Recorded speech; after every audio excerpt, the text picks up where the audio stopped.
here. Church of the Flying Spaghetti. Yep. They're called Pastafarians. That was great. I just wanted to get it up. Oh, I fucking nailed him. You got him. Dude,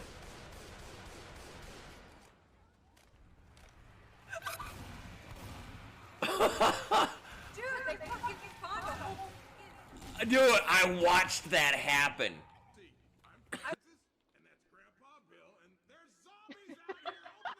Grandpa Bill? Francis? And that's Grandpa Bill.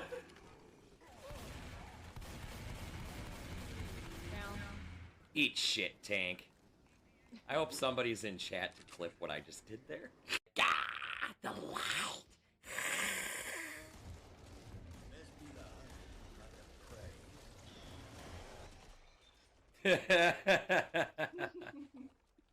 Well done. Back up, back up. That's a recipe to get launched. Fuck. Oh no. Ah, he pulled me back into my own pipe bomb. Eat shit, fucking stalker. Oh, that kind of pissed him off.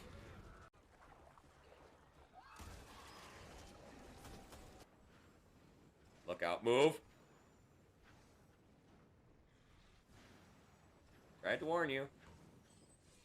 Oh, oh, you bitch! You bitch! Hey, what's up, Purple? Purple. Oh shit. Oh shit! I can't go anywhere! No! No! Oh god, no, not again. Oh, I'm so screwed. I really wish that was clipped.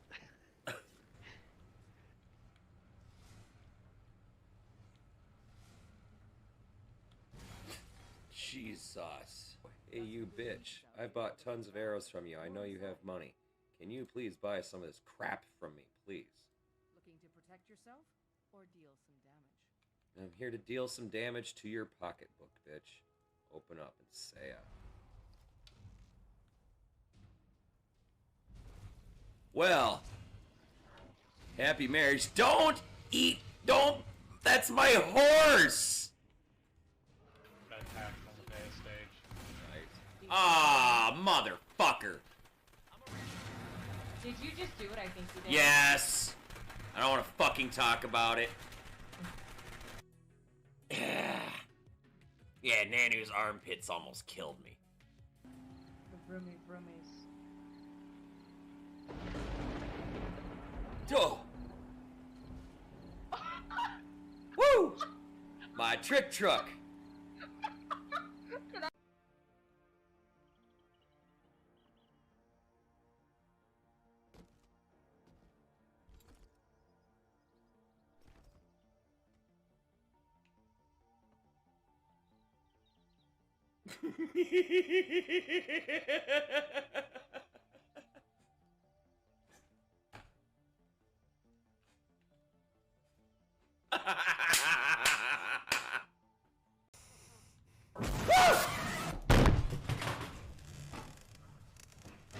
I'm just gonna throw this knife at you.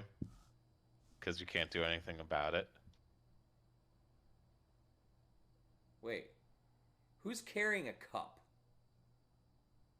Huh? Were you... Dubbed, were you carrying a cup? No, what are you on about? Chat!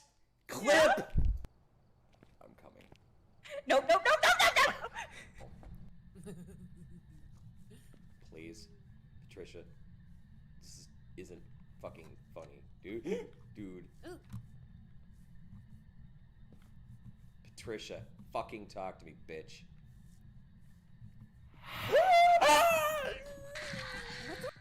Oh yeah, I have multi-hit again.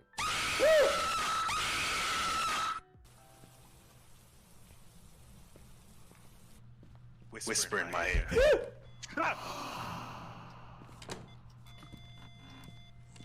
Fuck Fuck you, man! Fucking mannequins.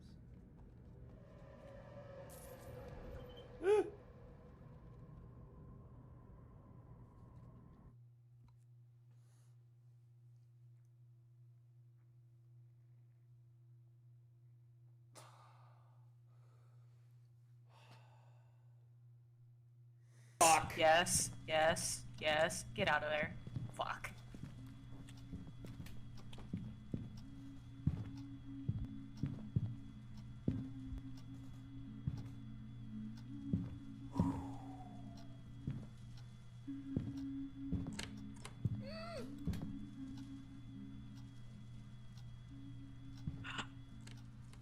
Oh my god.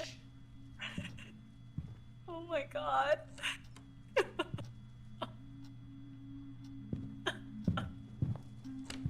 No! THC, do you have this game?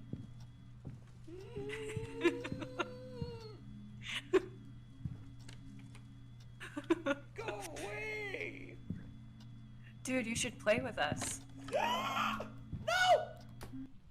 Did you die? Let me out! Let me out! Let me out! Let me out! Let me out!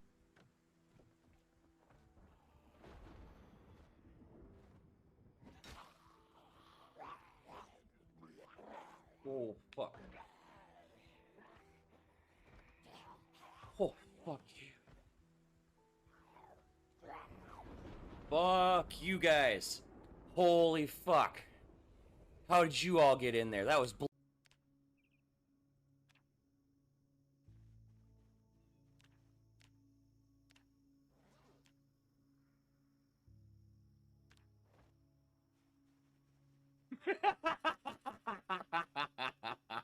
Fucking Christ, you scared the shit out of me. Oh my god.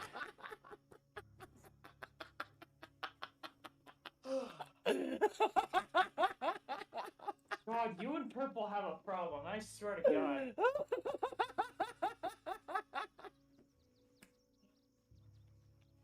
Fix my fucking desktop. Give me a sec.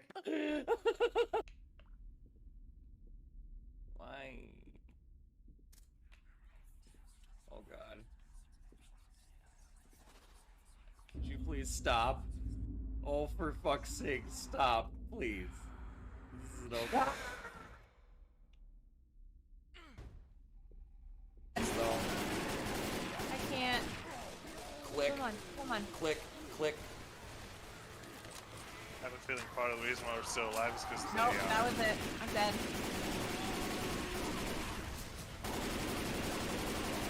I'm dead. I'm so dead. Oh, but wait. There's more, motherfucker! How did you do that? All I know is it feels really weird to have your balls hanging down each side of a fucking thong string. Let's go. okay? Where you going, huh? Think you can vote for me? What happened? No, Purple. Let's just leave it as B. I'm just a car. Don't worry about it. I'm just a car. Oh, what the frick? Stop moving! No, I can make this happen. Don't worry about it. I got this. With my driving skills on my head. Slow down a bit. You're right. Gonna say, oh, you like that maneuvering? Conk. Yeah, That's no, on the it's my future. the famous last words of my cockiness when it happens. You like that shit? Crash. Crash. Yeah, we love that shit. Do it again. This shit was amazing. Oh, there it is.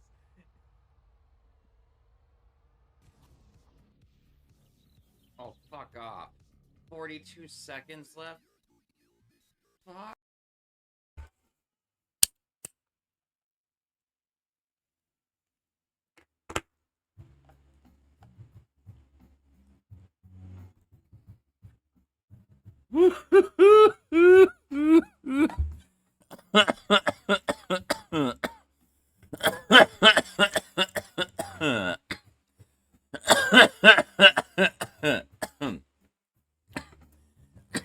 I'll get to a point on that in a second. Good morning, good afternoon, good evening, ladies and gentlemen, guys and gals, theys and thems, my non-binary friends, as well as my sibs, brother cribs. Welcome back to the channel. Welcome back to the Church of the Lead Pipe. I packed the first hole. I've taken the first puff. I passed the douche to the left. Our stoned congregation is now in session. How's everybody doing today? Y'all taking care of yourselves and staying out of trouble? Anybody do anything fun and exciting they want to talk about today? What is up, y'all? Back to my previous statement. Yes, you are right. The creeps are always there, Jazz. But the clothing is a layer of defense from those creeps. Believe you me, I would love nothing more than to walk outside fucking whipping my dick in a fucking helicopter for fucking fun and not have to worry about offending anybody. But, unfortunately, there's creeps and then there's hostile creeps, okay?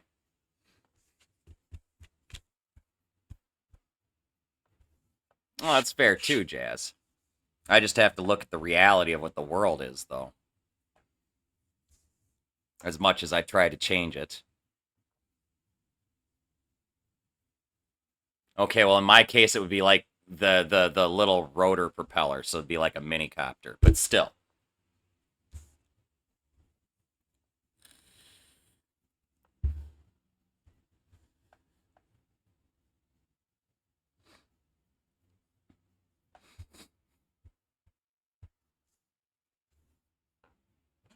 So, anyway, as far as my stand goes, clothing is a layer of protection. Whoops. And until humanity can become fucking human, it's unfortunately going to be a necessary evil. Because some people don't know how to fucking control themselves.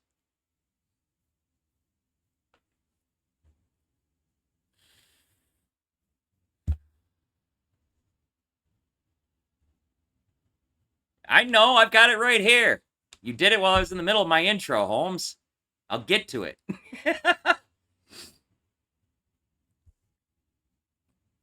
I saw it. I had it stickered up on my fucking monitor here during the intro so I didn't forget it.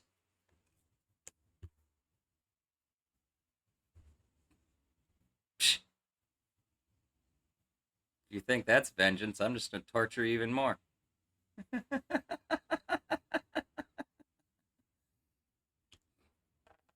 And as far as that goes, you started that war.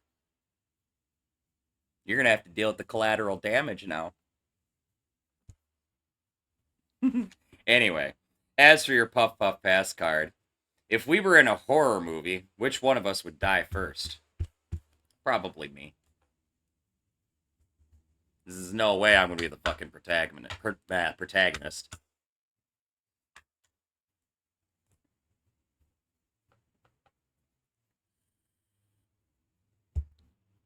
It depends on what my definition of torture is.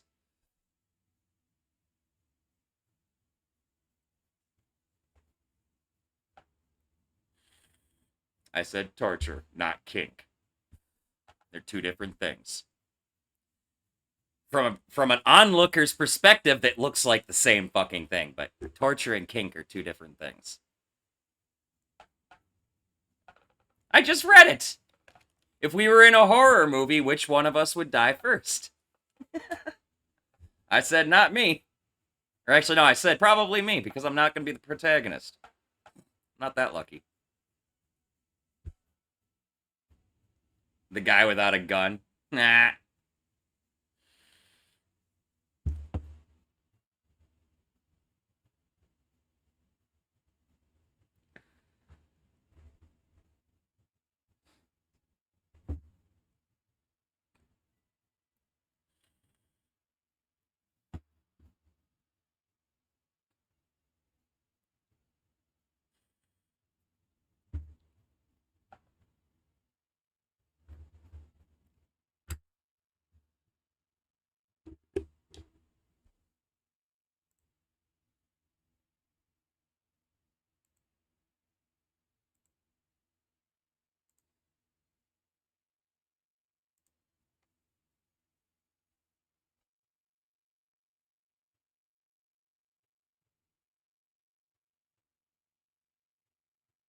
Nah. Oh, for Antonio? Okay. Trivia card. If cars could fly, how long would it take you to get to outer space? I want to know what their definition of outer space is, though, because if that's like the just outside of our atmosphere and whatnot, that's not very far.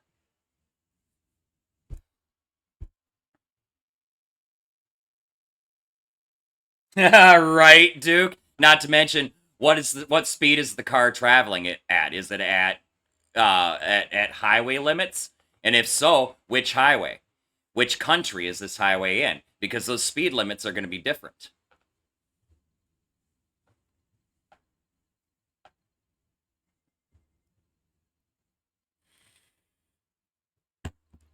You know, that these are things that I need to know before I can actually give an honest answer to this question. What is your definition of outer space really is the other one, too. Is outer space like outside the atmosphere, or is it outside our gravitational influence mostly?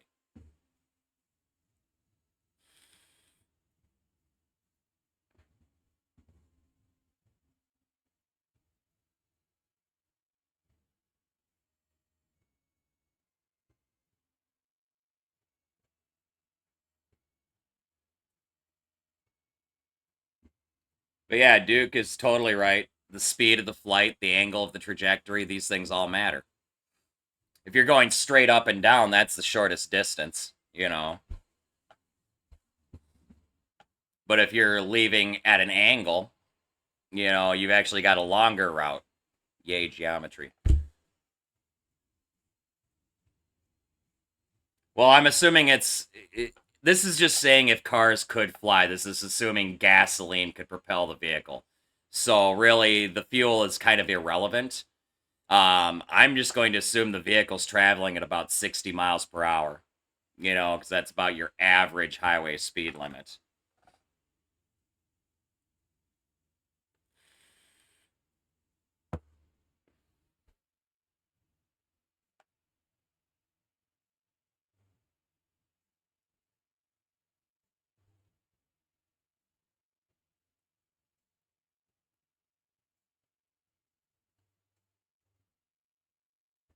Yeah, this is a hypothetical, though. This just states if cars could fly, how long would it take you to get to outer space? This is irrelevant of having to put technology on it. This is just if the car could fly. You know, move at the same speed in the air as it can move on the ground. Physics aside.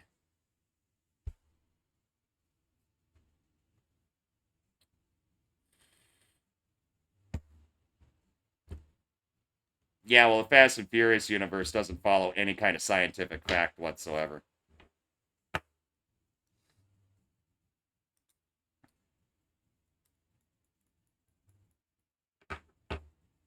But anyway, the answer to this question is 2 hours. So my brother technically got that one right. 1 to 2 hours.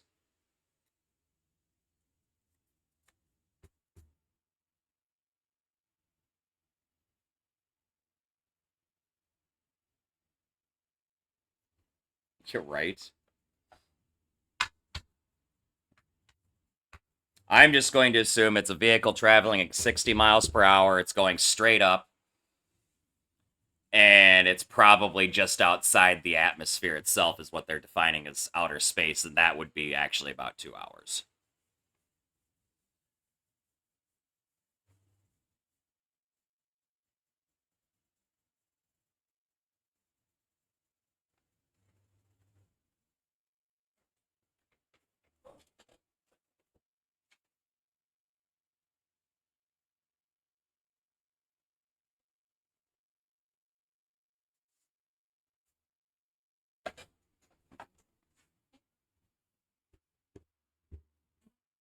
Be a good question for that one space guy, that Neil deGrasse Tyson or whatever his name is. I watch a lot of his shit.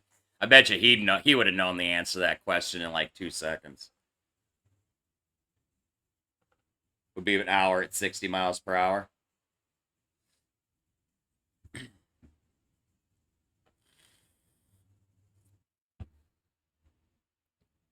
It did say outer space, so I'm sure there's space and then there's outer space.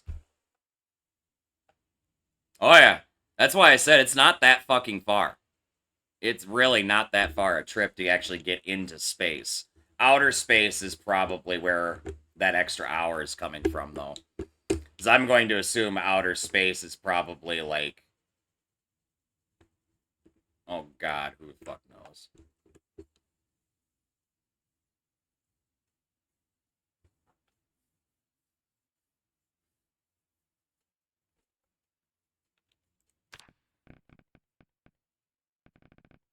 Well, there are actual scientific definitions. Space and outer space are two different things. To us, the layman, they're the same thing, but they are two different things.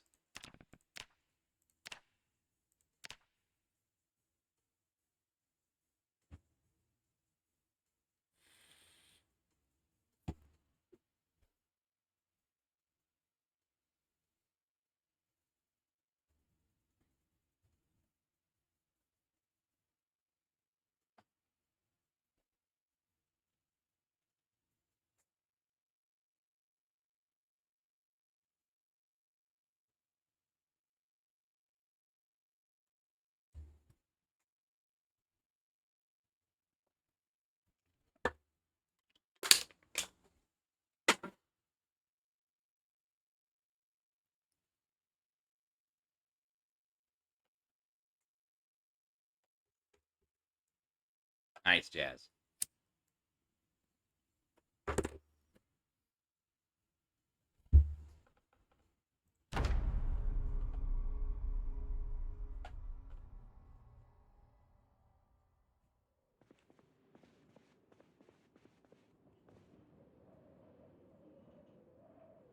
Well, that's interesting.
Nothing like logging into a zombie.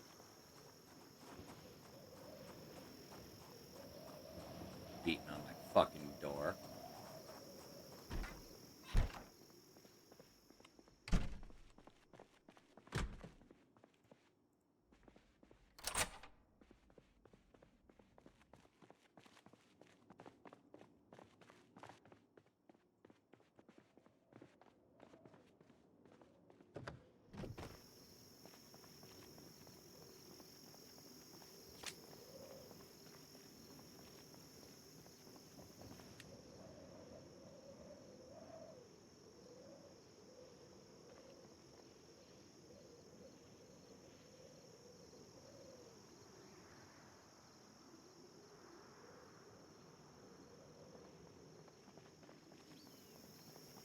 To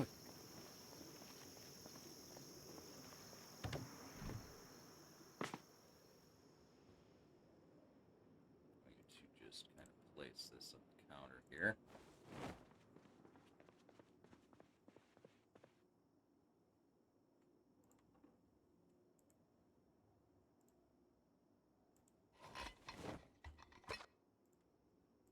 Eat that.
I will when I get a chance.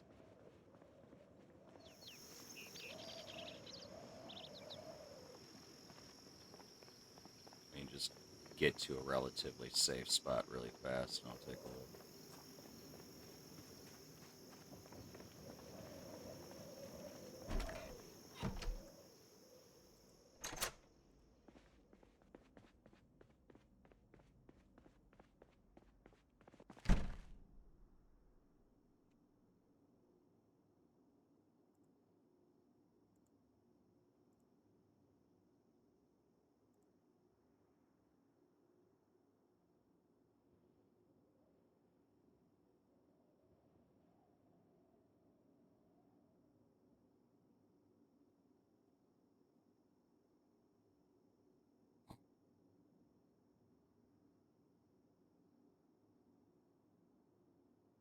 You're looking at the irony of the name?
Jake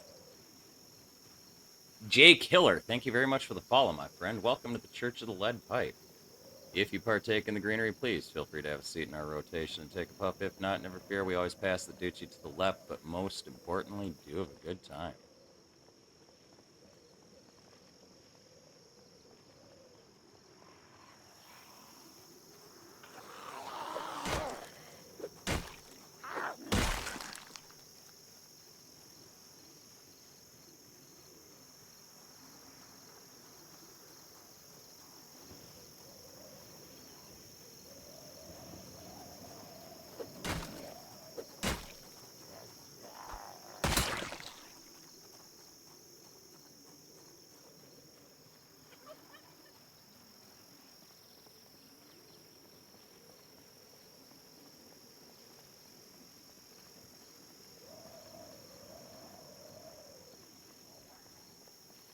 You are probably a sprinter, aren't you?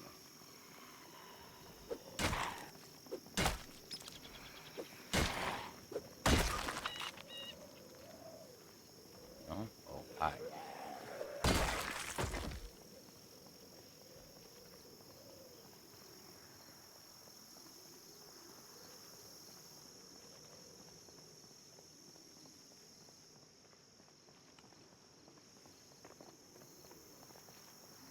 Come back here. I don't want you going where I can't see you. Once I've seen you, you can't be unseen.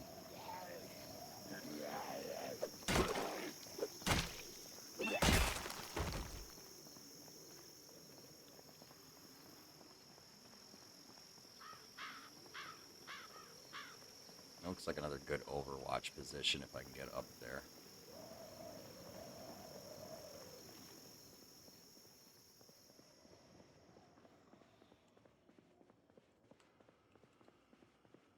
It's so fucking sketchy, though. Hi.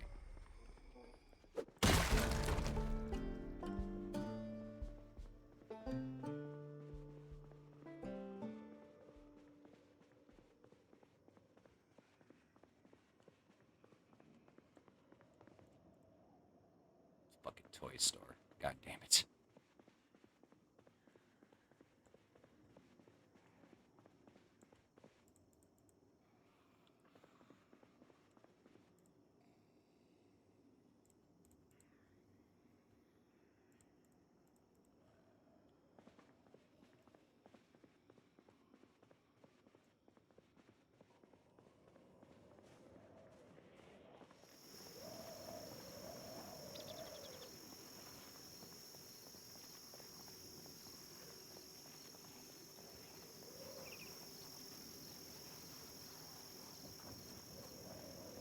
Hey, what's up, Daisy? How are you? Whoa. Where the fuck did you come from?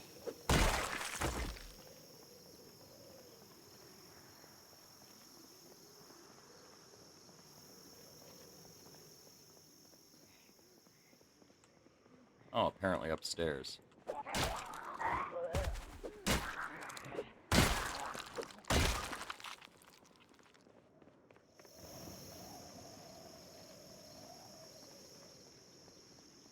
Fucking sprinters, man.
Come here, you deaf-ass motherfucker. Get up here.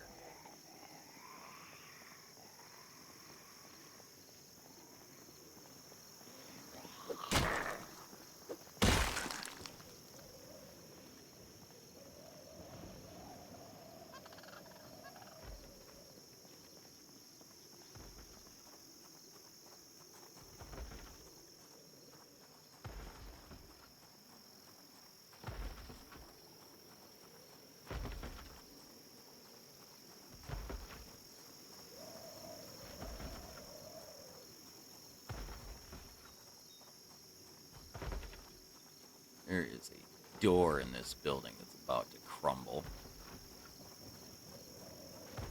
I just don't know where it is. Might be the next building down, though.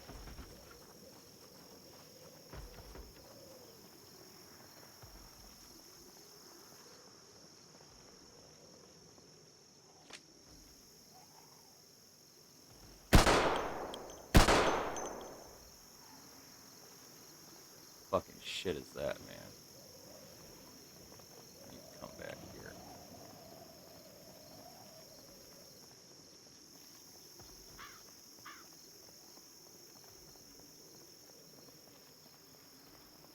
Dude there. That one might be stuck.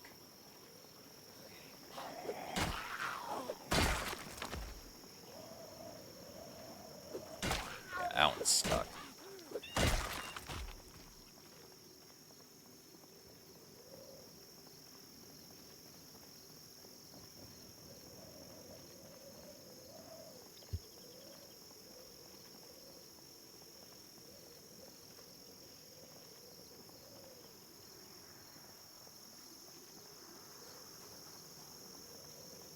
Dirty rooms, dirt cheap, huh?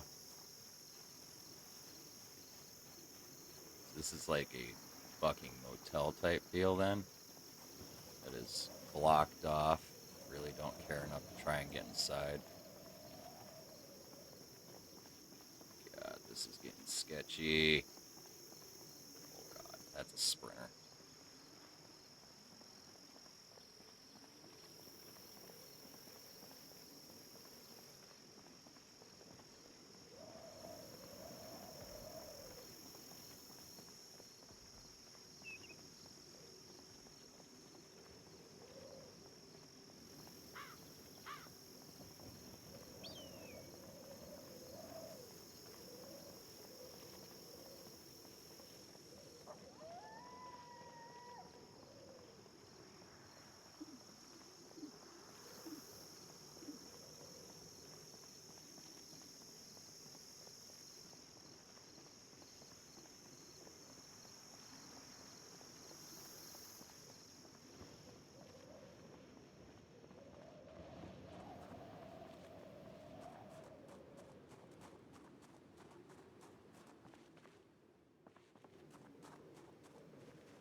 I have an idea.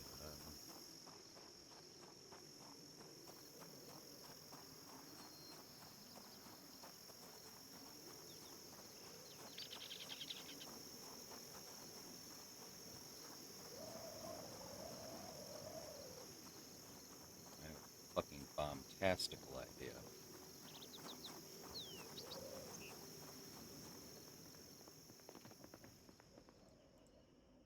Just need some of these planks.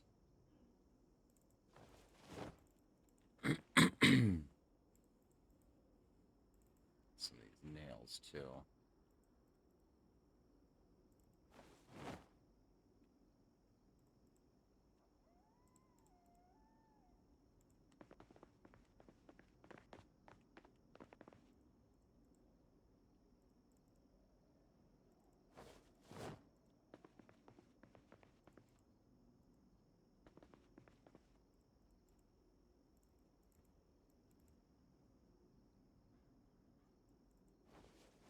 So 10, 12, 13.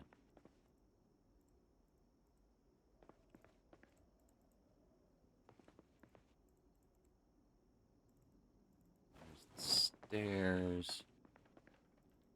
A couple of extra tiles just in case.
me a little bit of an overwatch position of this area.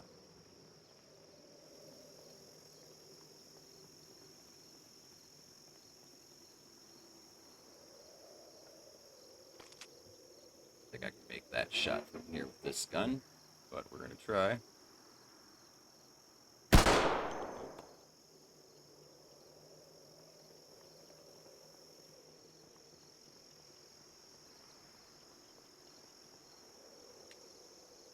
And that's too far too. Looks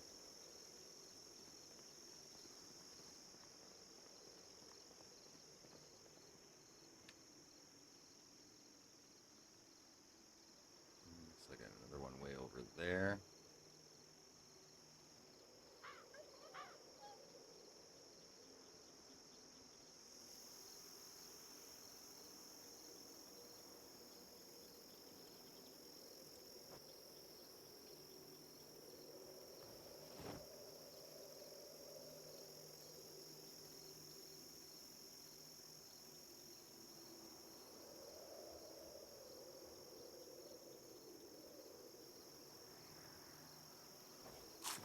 Hey, what's up, Coaster?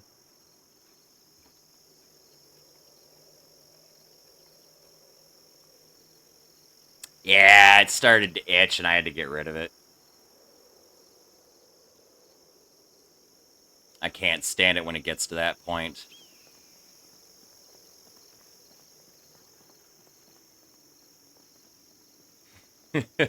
I know, it's weird how the fucking beard changes how old I look.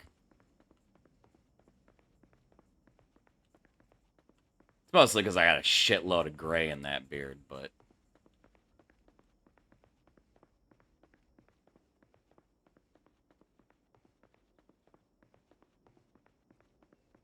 Not really hard to deal with, it's just annoying once it gets so long.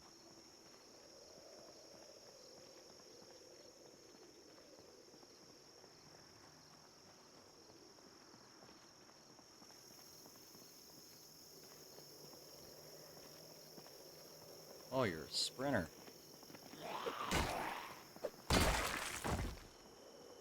That is another sprinter right there that I just saw. Pretty sure. Oh no, you're just a shambler. These are the ones that were busting down that door that I wasn't sure where they were at.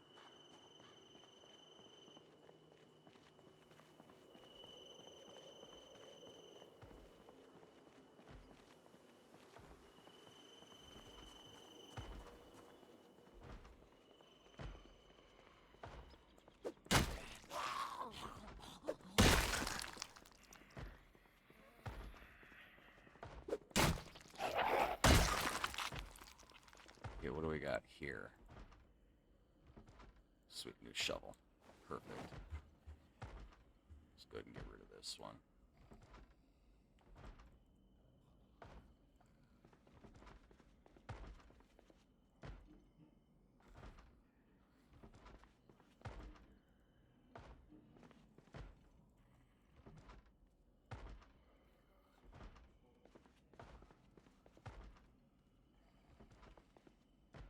This is like another hardware store.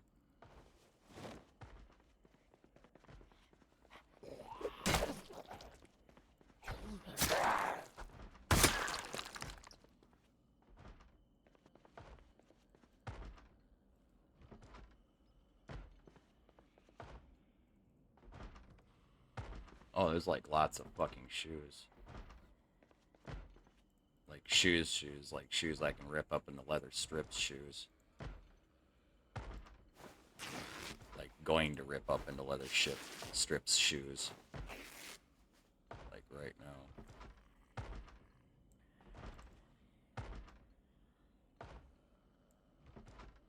Let's go there, that extra one can go there. And consolidate those. Throw that up there. And then consolidate that there. I'm just going to throw that.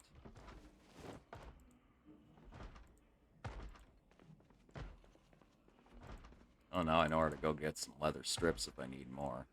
Plenty of plain old shoes here.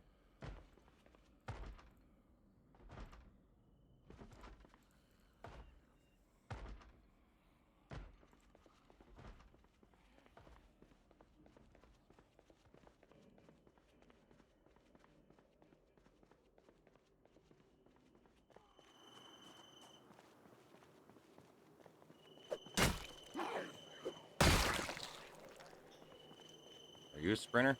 Yes, you are.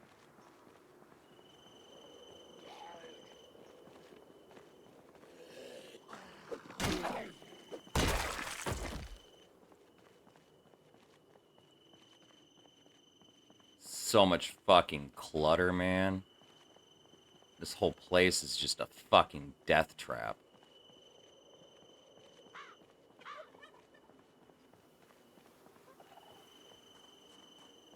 And this leads to the apartments upstairs. Got it.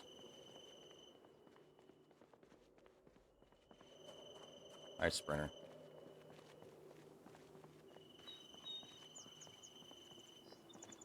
You are like, I don't want to fucking holler for you either. You just run that way, I guess.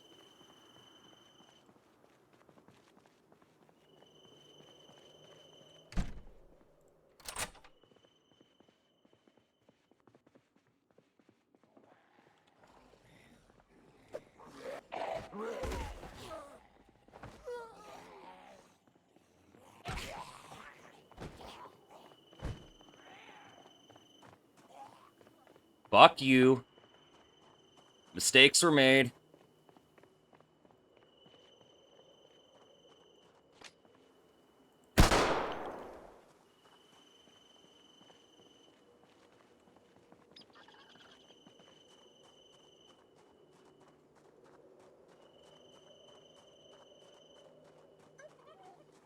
I actually love it.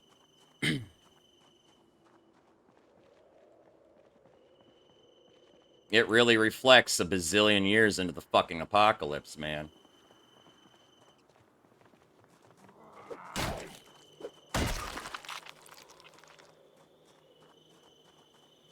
Oh, on high pop, it would be impossible.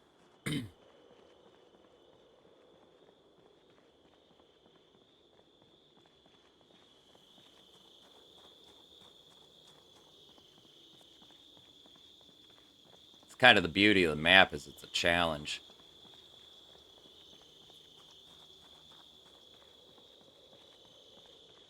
I like almost got in there too. That was so fucking bad.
a clinic.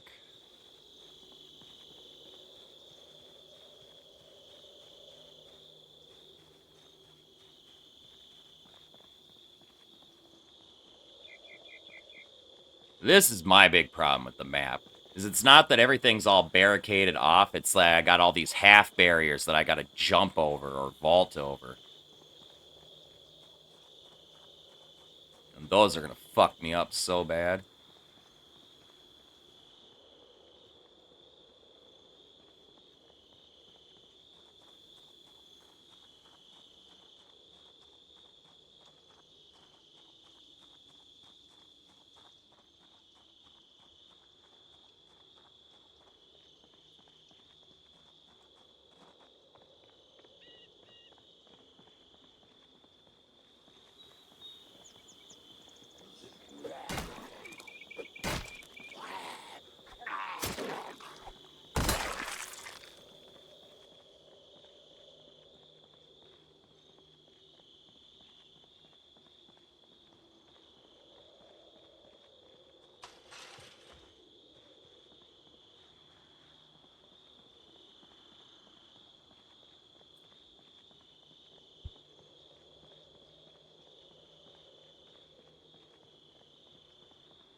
Trees be concerned.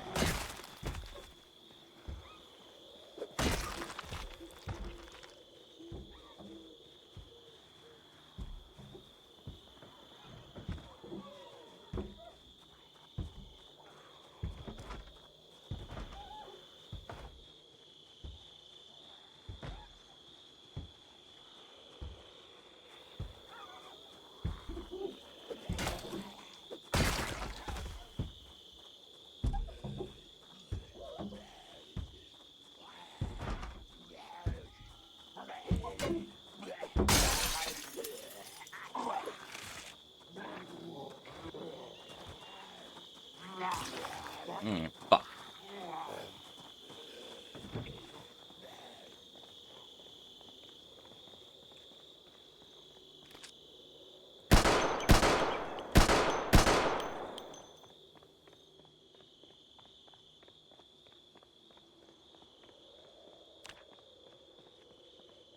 Oh, you motherfucker. Add plantain poultice.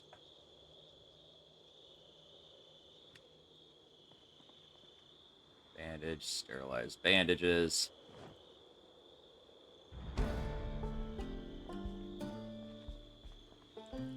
Yup. And what really fucked me up is I got leg swiped by the one coming through the window as the sprinter came up behind me. So I was already fucking recovering from a fucking stun.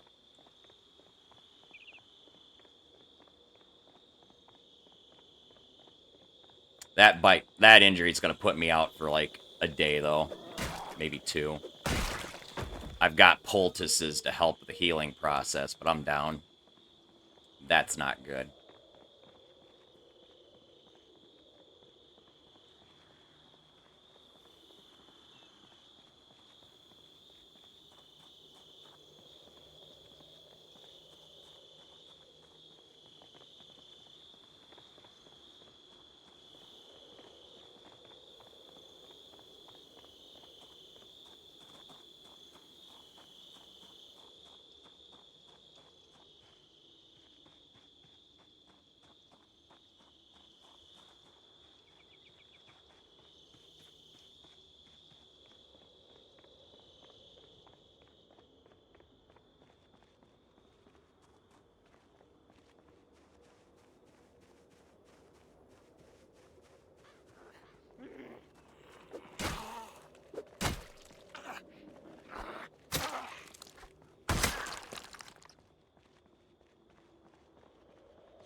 I wasn't looking for anything. I'm clearing zombies. If anything, I'm looking for guns and ammo more than anything else, but... And then food as the secondary. But... I just got fucked up.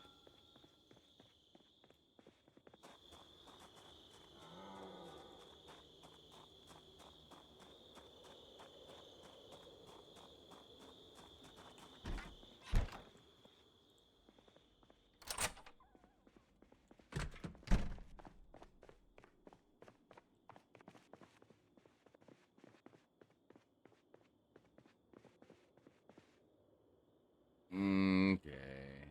I don't want that. I didn't know I brought one of those with me.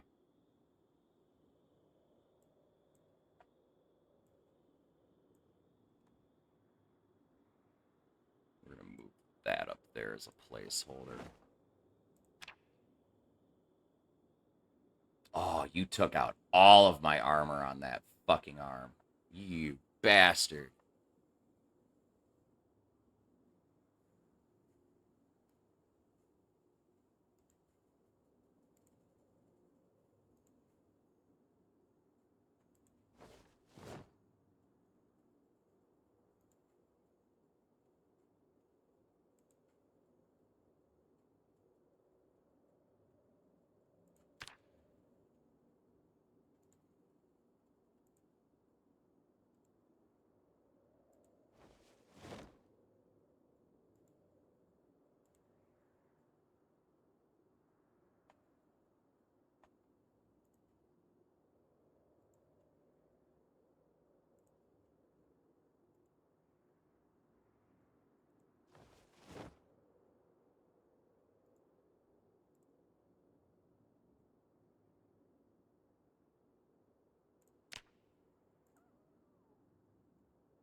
Still got one hole. Where is it? But it's my pants. No. Shoes? No. Upper left arm. What else do I have on the upper left? Oh, this.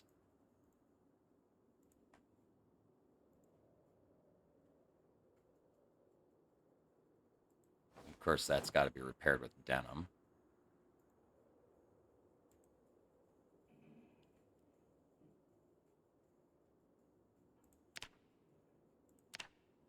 I think this is the first time in a very long time that I've hit level 2 first aid. Jesus Christ.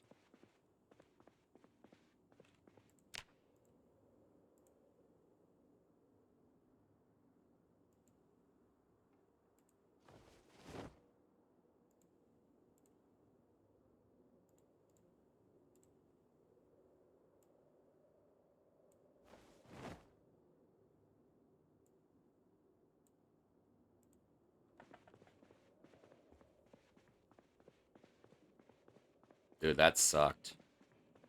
I've been waiting for days for that to finally happen, though.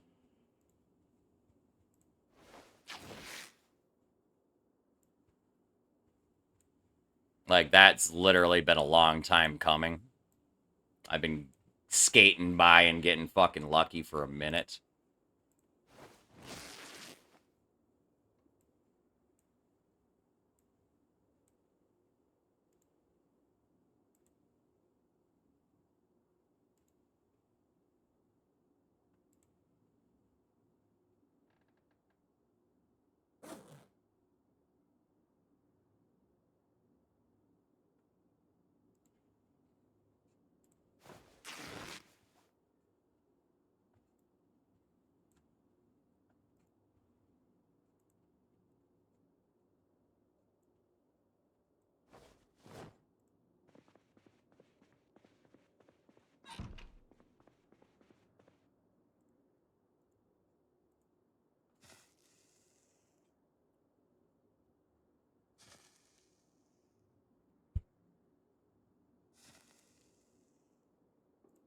You know what's funny, though?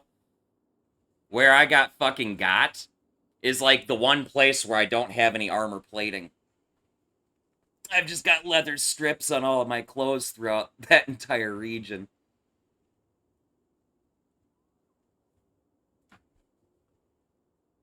That's why I actually got. The fucker bit right through all of the fucking armor. All of it. Ripped it out, clean down to fucking 0% defense. Now, that being said, that probably did lessen the severity of this injury. Even though it's still a bite, it's probably not going to take nearly as long to heal as it normally would. But it's still going to take like a day or two, even with this poultice that I put on it.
Hey, what's up, Chili Dogs? How you doing, man? Hey, perfect time for a bull break. I just got fucking my ass kicked.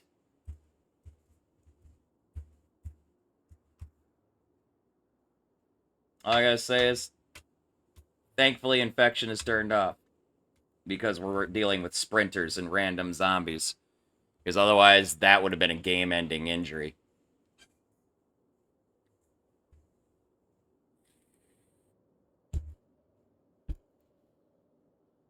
That's because this mouse that sits right here, Jazz, is for my laptop that sits right here, which has my dashboard up on it.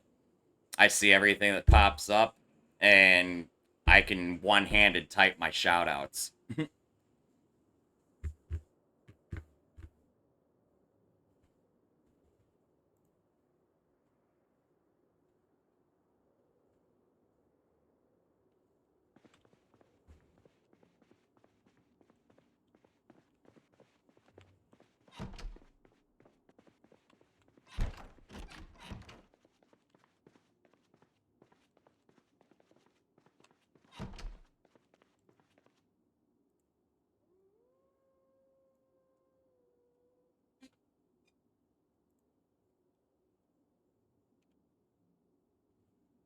Gotta admit, it was a pretty good escape, though.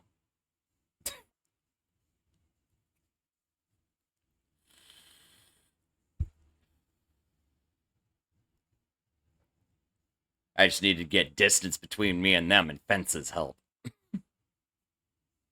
Fucker went over a fucking fence, and that gave me all the distance I needed.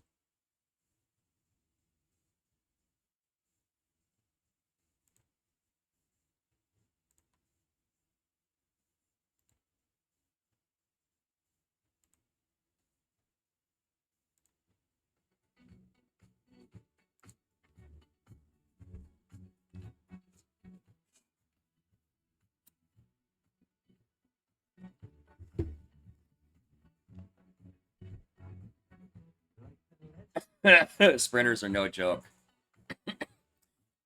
And admittedly, I would argue that it would be easier if they were all sprinters, but they're not. They're all random speeds. So, kiting is really interesting, to say the least. As in, we just don't do it.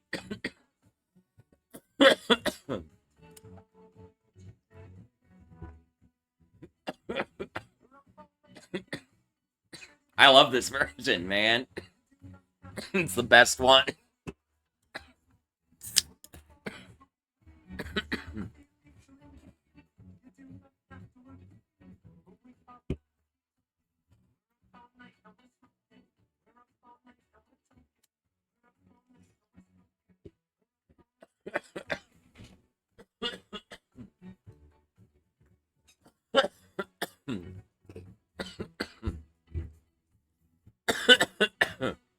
Although I really wouldn't call this a remix coaster. This technically classifies as a parody.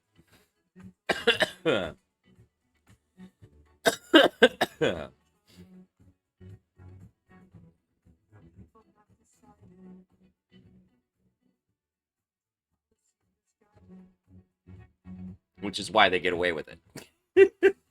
It's a parody.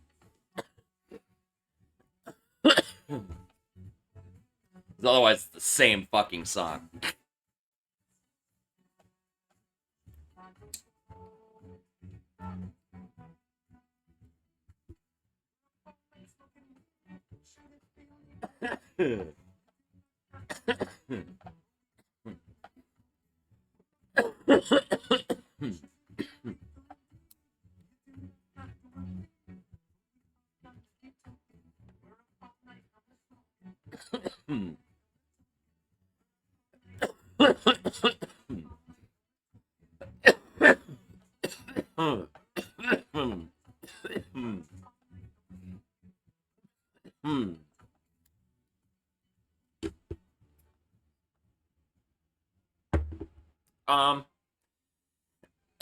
In Zomboid, technically just the one. But with the sandbox settings, you can kind of configure them to be different. So there's Shamblers, excuse me, Shamblers, Fast Shamblers, and then Sprinters. Or random for your speed settings, right? But then there's weak, normal, and tough, and weak, normal, and tough for strength and toughness, or random, which is what we're using. And then there for memory, there's no memory, short memory, or long memory. For hearing, there's poor, normal, and pinpoint. And for eyesight, there's poor, normal, and eagle-eyed.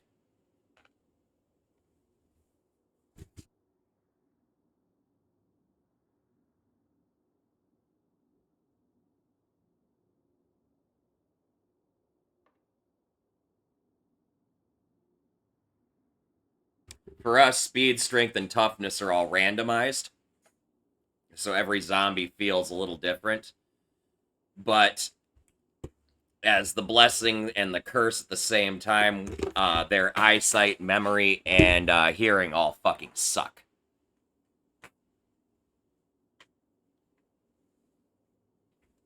Which, again, is a blessing and a curse. And I'll give some examples. Short memory is advantageous if you're trying to escape. Because all you got to do is break line of sight for a second, and then they forget what they're doing. The problem with poor memory or short memory or no memory is that if you're trying to gather them up into any kind of group or trying to bring them somewhere else where you would rather fight them a little bit more safely, aka what I like to call kill zones. It's places where you can kill zombies that you're not going to as likely to attract more things to deal with. Rather than trying to deal with them up where their friends are, you kind of try and pull them back. If they've got short memory, they might lose interest in following you. Especially if you're going in and out of line of sight. If they lose sight of you, they'll definitely lose interest really quickly. Poor hearing, it's the same fucking deal. Except that when you don't want to attract them, you do. And when you do want to attract them, that you just don't when it comes to hearing. Blessing and a curse. Depends on what you're trying to do. And the same thing holds true for their eyesight as well. They only tend to see you when you really don't want them to.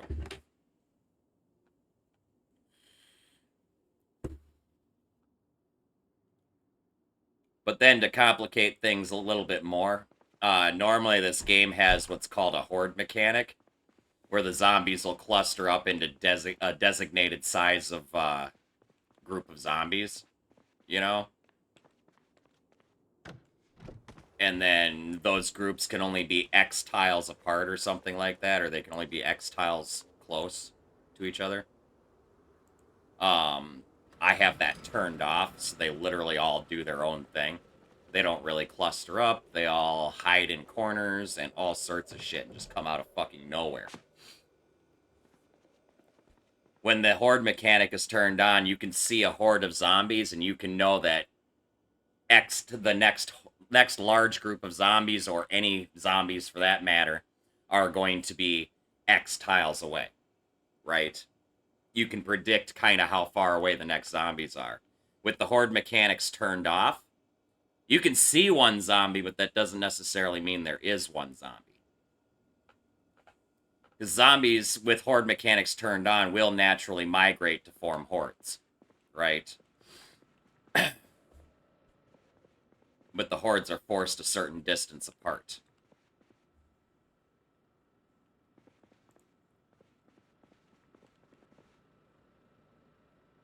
Now I have, because of the lack of horde function, I have increased their migration rate. I doubled it. So now they move around a lot more. Independent, because they don't have a leader guiding them around, so to say. Because that's how the horde works. One zombie is specifically the leader. And that being said, that's another way that we exploit dealing with those hordes. Is when we figure out kind of which one's the leader, we start just attracting individuals off the edge of the horde to us, and we take them out until the horde is thinned down to something that we can manage. Right? By having no horde mechanic, you don't get that benefit.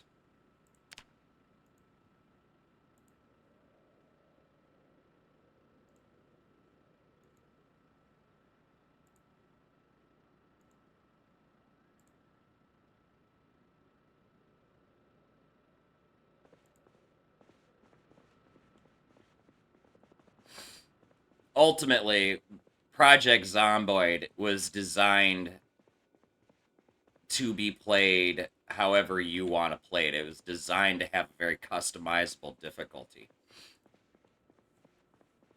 Because, like, the default settings are too hard for some people and just too easy for others. So we do things to make it different. And different means complicated.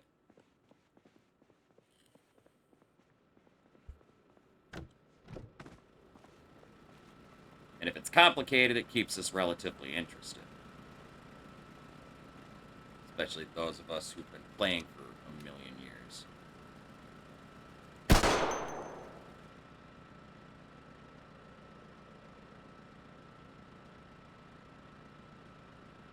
And then I will also say this about Project Zomboid. No matter how easy you make your game, unless there are 0 zombies in your world, and at which point, why the fuck are you playing Project Zomboid? Go play The Sims if you've got no zombies, right? Yep. Oh, yeah, I play plenty of that too, Coaster. But no matter how easy you make your game, all it takes is one stupid mistake to end your run. When you have infection turned on and stuff like that, especially. And even with infection turned off, there's mechanics like drag down, which can be turned on and off, which are instant kills. Where the zombie grabs you from behind, or the group of zombies grabs you together and you just get pulled down. There's no escaping that. It's just an instant death. So even if you have infection turned off, you still have things like that to worry about. You know.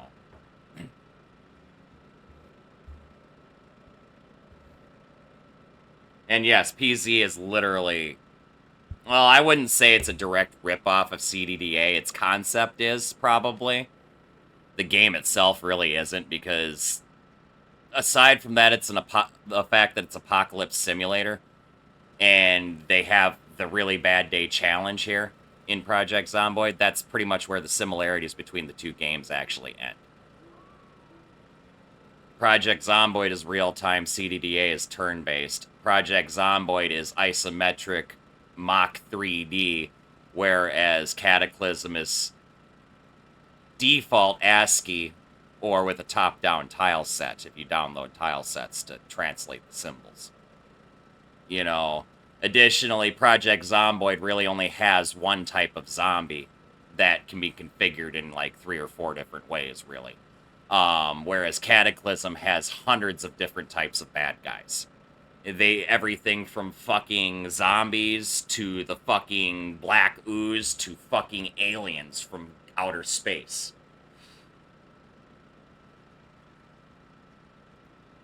You know, and yes, but I'm going to argue this too, Coaster. There's a lot of games that use that positive, negative trait system. Fucking, what's it called? By Blue Bottle Games. There's 2 games. I played both of them. Fucking, what are they? Neo Scavenger and Astronauts. Both use that. Kind of. Astronauts is a little bit more in-depth, but the whole positive, negative trait system, the first place that I saw it was probably Cataclysm.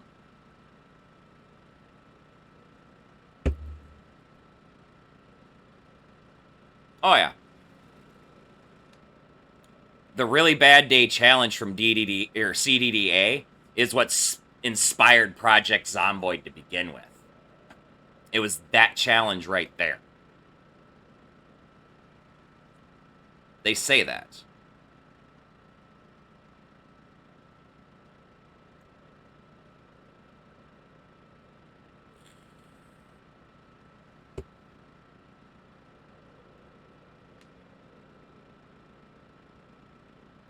But I'm gonna be honest, I'm not bothered by things that are inspired by another game. What I am bothered by is direct ripoffs. Okay, like direct ripoffs. You know?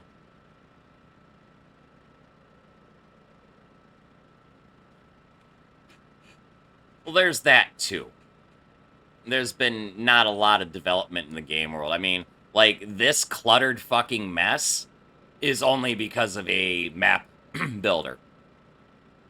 Somebody designed all these fucking tiles and stupid shit, because a lot of these tiles that are used in this map aren't part of Vanilla Zomboid. There are fucking stupid tile packs I had to download to make the fucking map work. Like, the entire fucking world, depending on when you're starting your game, right? I mean, if you're starting, like, the first week of the apocalypse or even day 1, it shouldn't look like this, right? But if you're looking at 12 months down the road, if you start 12 months later like I do, the whole world should fucking look like this. You know? It should be a fucking cluttered mess. This is what makes things feel immersive to me. Yes, it is very difficult to fucking maneuver around. Yes, it is most likely gonna get me killed because I can't fucking see around the corners and stupid shit. But that's part of what makes it fucking challenging with realistic zombie settings. You know? This shit's perfect for my zombie population with random sprinters. This area is absolutely beautiful for it. You could still feasibly clear it out, but it could still very easily fucking kill you in like 2 seconds. Like, this is beautiful. This is art to me. This was a lot of work. This is a great map. As far as the playability and the game mechanics go, yeah, it's a little rough. Because there's so much blocked line of sight stuff that is just a limitation of the fucking game. But I'll look past a lot of that because this just feels better to me. That's why I liked 10 Years Later. The mod 10 Years Later. Because it just made everything all fucking overgrown with fucking trees. There are no roads anymore. Fucking buildings had trees growing through them and shit. Fucking walls were missing from buildings.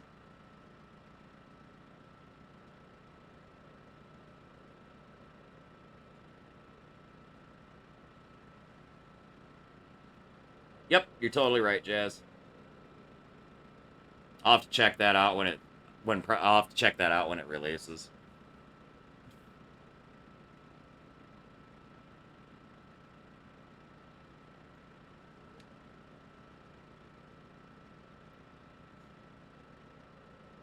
Is it going to be a total map conversion, or is it going to be something they're going to slot in somewhere in the vanilla world, like most of the maps are?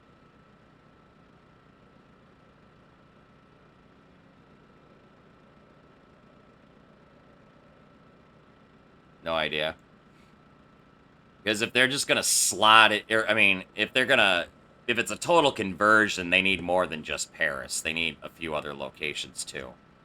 To fill it out a bit more, as far as places to travel and shit. But if it's being just slotted into the vanilla world somewhere, that would be cool. Just randomly find the Eiffel Tower in Kentucky. Just for the memes.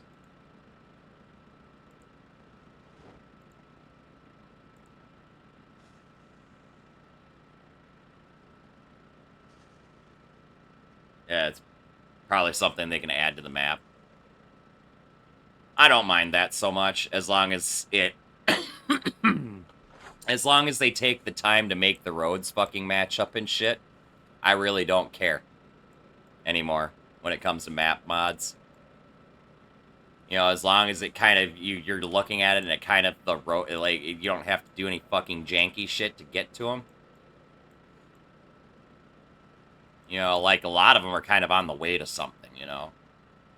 I mean, this one we're in now is kind of out of the way, unless you're going to Ekron or coming from Ekron. This one's kind of out of the way because it's past Rosewood. But this shit here... Well, actually, no, this is kind of out of the way because I can't remember the last time I was down in this fucking area. So they're all kind of out of the way, I guess. Except for this one here. This is like on a main drag around fucking... We all go through here at least once in a fucking playthrough.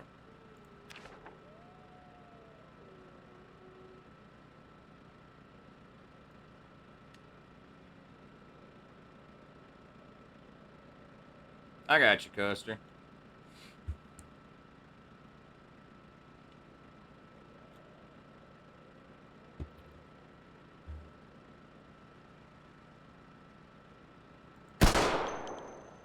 Hi.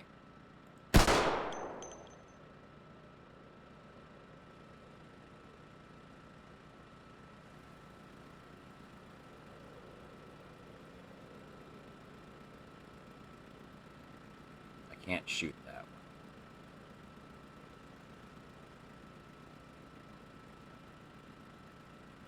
I know one ran around this fucking corner over here.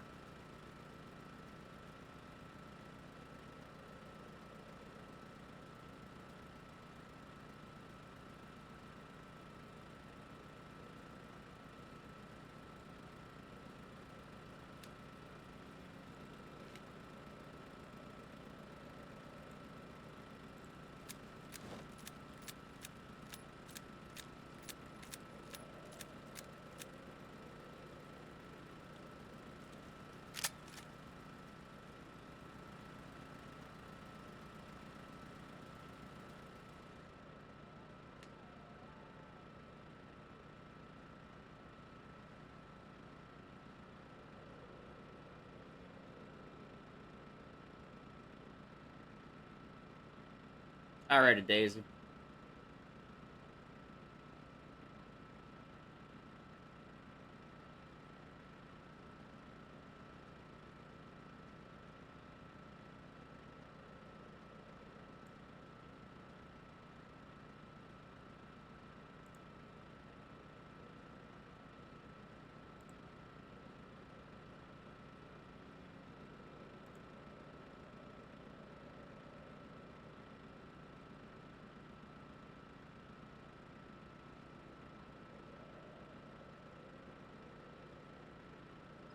Nah. Right.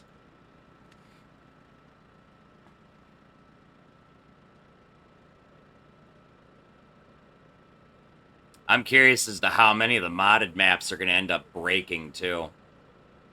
when that build comes out.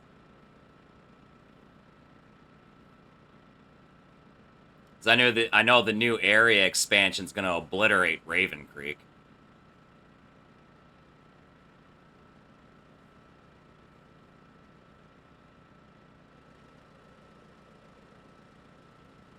What's up, Jared? How you doing, man?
Oh my god, I can put leather strips on my shoes, too.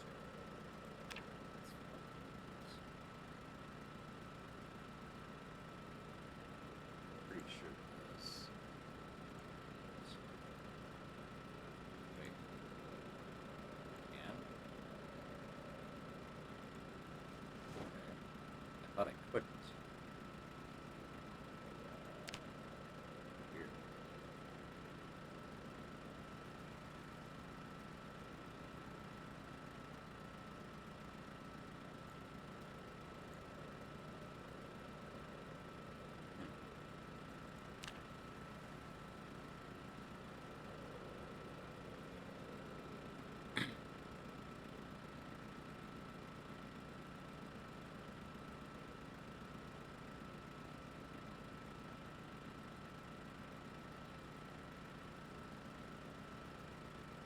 Yup. That's what nobody's gonna realize. Although I do know personally a fair number of modders that are already working behind the scenes to make sure their mods are working within the first couple days of fucking release. I know things like Authentic Z and stuff like that should be functional on the build release. As I understand it, should be, but unforeseen things can still happen.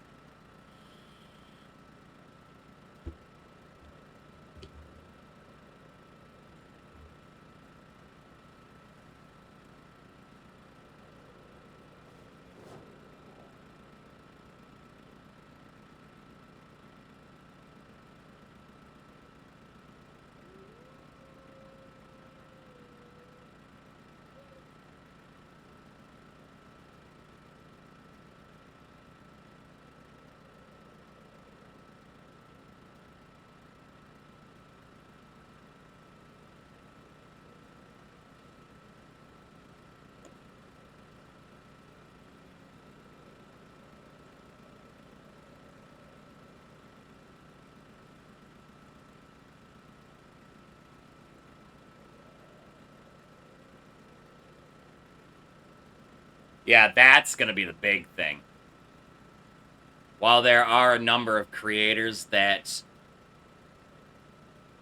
are already planning for the release and like I said, have some background work going in already.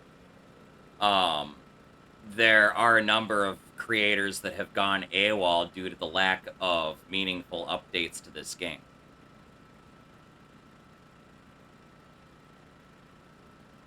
Oh no, Daisy. Sad day.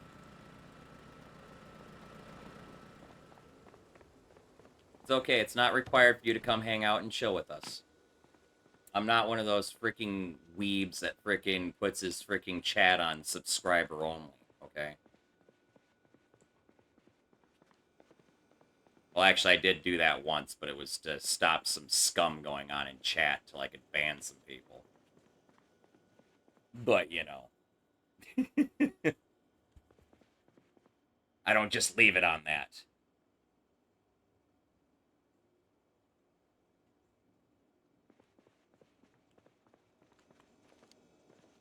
Yeah, I have mixed opinions of both, really.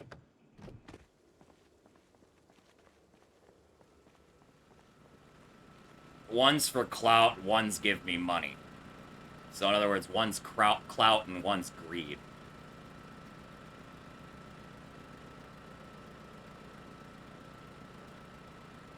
Oh yeah, I don't deal with follower-only chats a lot of times. Or subscriber-only.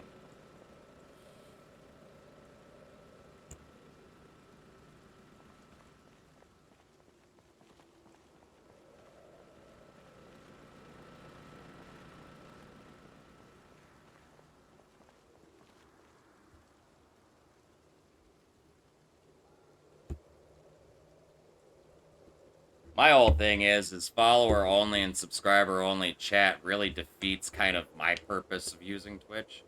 And that's to hang out and socialize with people.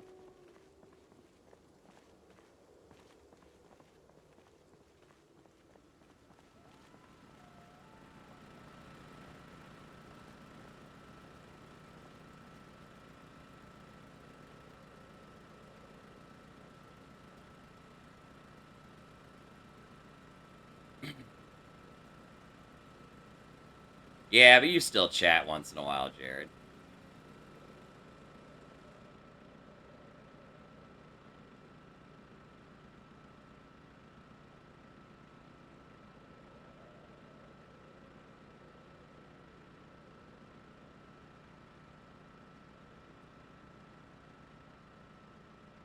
With people you like. You know, yeah, that's fair.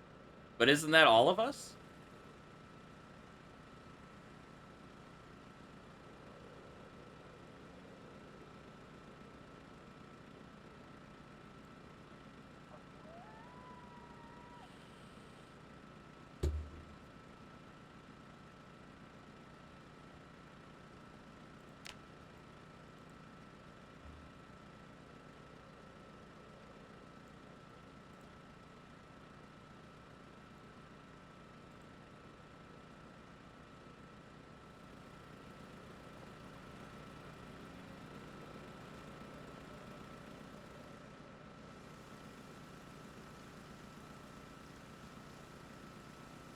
Oh, I totally understand that. I'm a lurker most of the time myself, okay? Mostly because a lot of times when I'm in someone's chat, I'm actually probably sleeping unless I just raided somebody, okay? But odds are, unless I'm actually chatting, I'm probably not actually there if you see me in the freaking viewer list.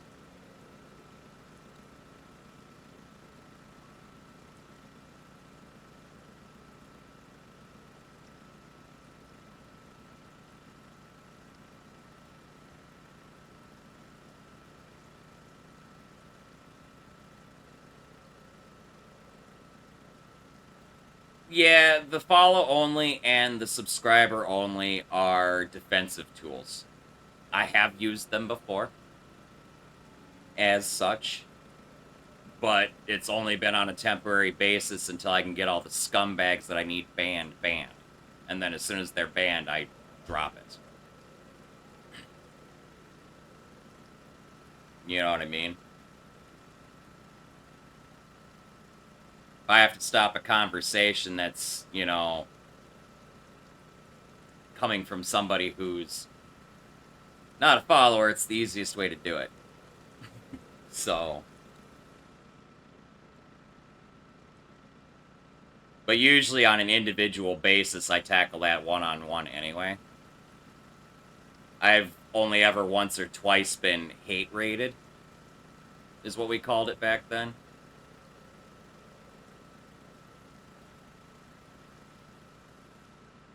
And that's how I deal with hate raids. Because hate raids involve so many fucking... And a lot of times they're bot accounts. It's just to boot, okay? And then just spam your chat with fucking disgusting garbage messages.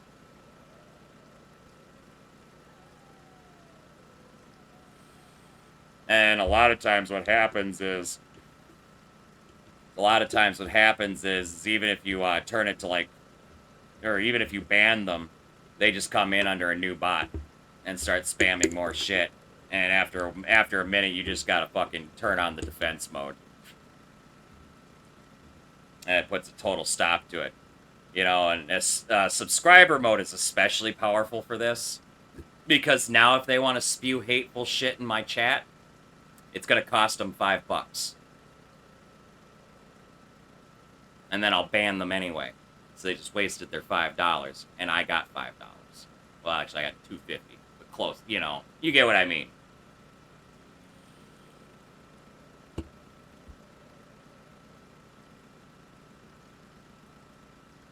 Oh, is it $6 now?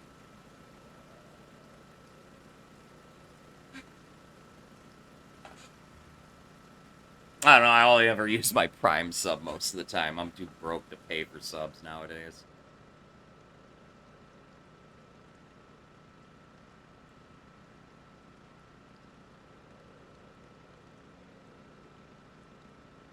That's not true, Coaster. That is on advertising only. And I will confirm with you right now. I can pull up my thing and show and fucking read it out loud if you want. Yeah, the 70-30 is for ads, and that's only for channels that aren't running 3 minutes worth of ads per hour. If you're like me, I'm not running any ads, so I only get a 70-30 cut on the few random fucking pre-roll ads that people see, right? When I was running 3 minutes per ads, or 3 minutes of ads per hour, just to experiment with their stupid little fucking gimmick, I was getting 55% of the ad revenue. But unfortunately, that revenue is based on the views. So the reality is, my small channel makes nothing off those ads even at 55%. But yes, and it's actually not a flat 50% for the paid subs. I get like $2.48 for a paid sub. But what's funny is I get a flat $2.50 for Prime subs. I actually make 2 cents more on Prime subs. It's pretty funny.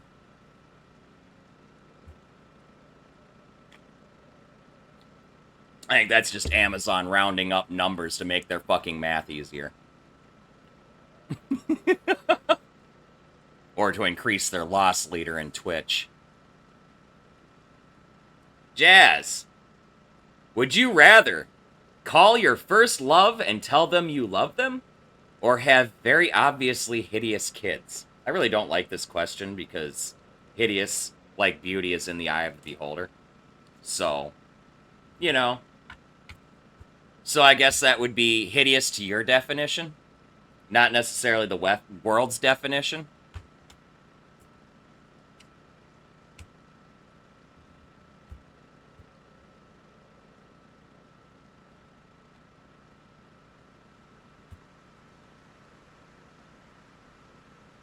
The second one is impossible. It doesn't matter whether it's possible or a lie or not. It's a would you rather. Which one would you prefer to do if you had to pick one?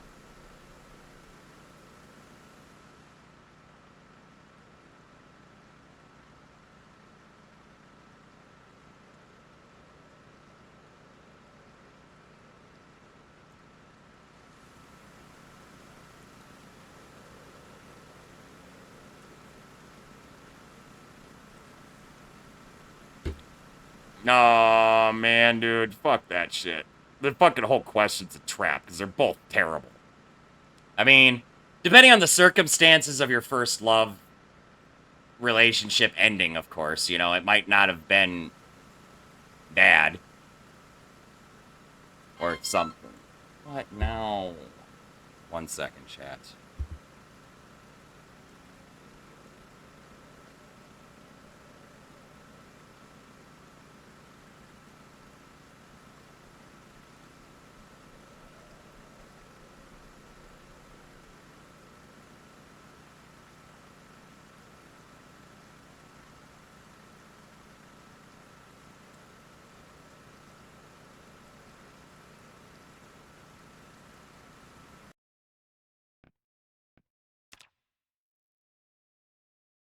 I'll be back.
Yeah, like Pomeranians. Or that fucking Taco Bell dog.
Yeah, I have to side with Coaster on this one, Jazz. Sorry.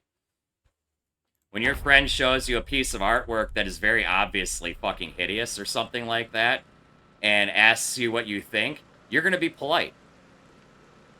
Because you don't want to hurt their feelings. You want to encourage them to continue to do their artwork.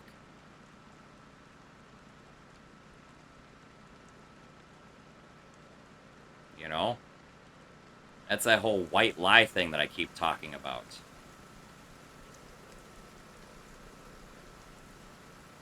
You know?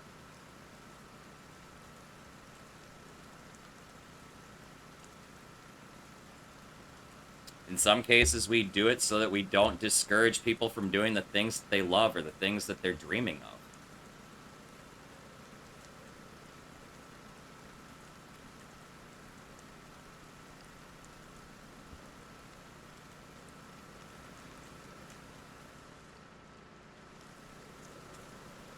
But if it's your best friend, you're still going to approach it more politely and say it looks great. You know, keep it up. I'm going to encourage my friend to continue their art, despite how it looks. If they... The customer is always right in matters of taste. If the customer likes an ugly hat, let them wear the ugly fucking hat.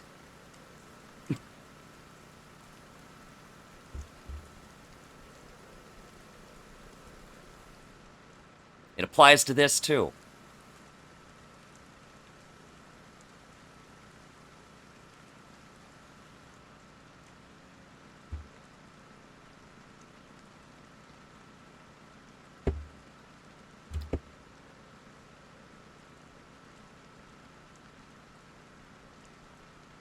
And I'm just going to say this, too. As a customer service representative, I was taught to lie professionally. To make customers feel good.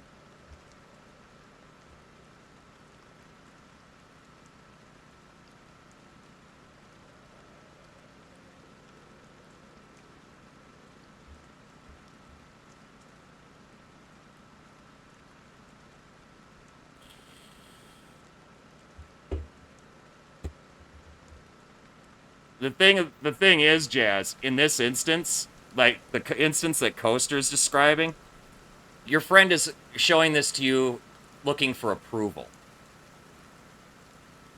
And by telling them the truth, you're going to hurt them.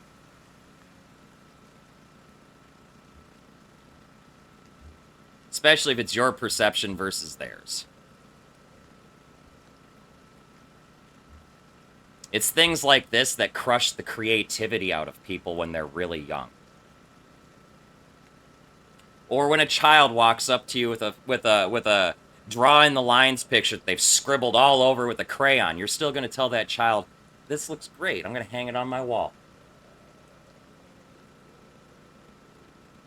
Because you don't want to crush that creativity out so fucking young. Because otherwise you end up with dysfunctional adults like us.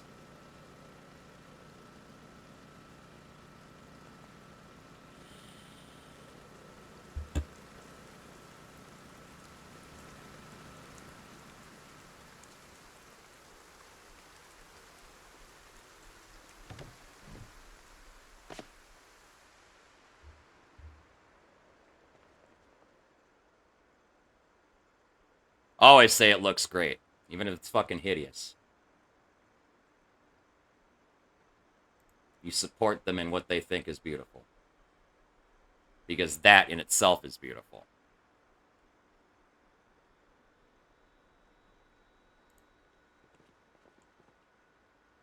Now, I mean, if they're wearing something and their fucking snatch lips are like fucking hanging out and down to their knees, you might want to say something, okay? But typically speaking, you know, I don't care if it's a yellow polka dot fucking moo-moo, okay?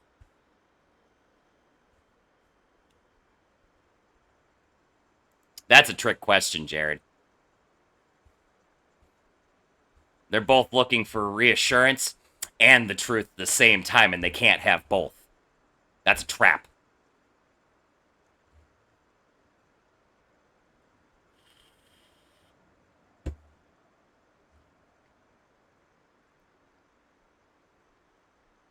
And that might be fine for one person, Jazz, but that's not fine for everybody. I've been in relationships where that exact thing has caused a fucking blowout.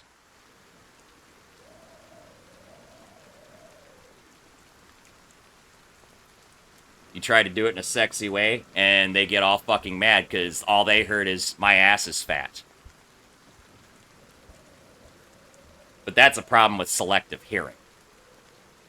I'm just going to point that out. Nice little elephant in the room.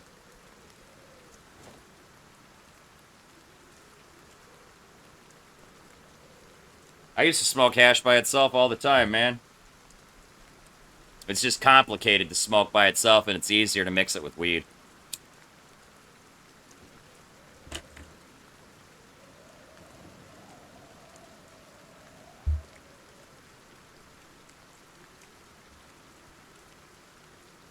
Coaster, I'm just going to verify from knowing Jazz personally in my own life that they are like that. I'm just going to tell you that right now. They are like that. They say the most painfully brutal things because it's the truth. Jazz is legitimately like that. Just to counter your counter, Coaster.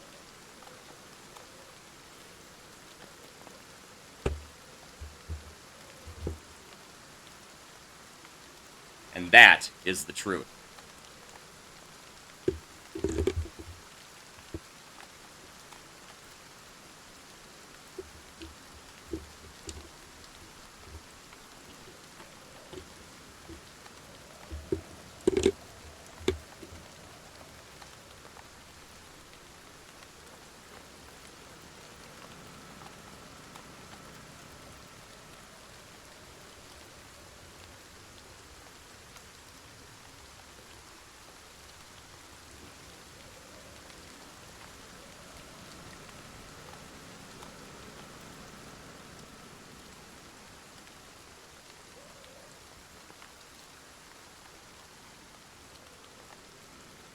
I know, that's what I like about my immersive overlay.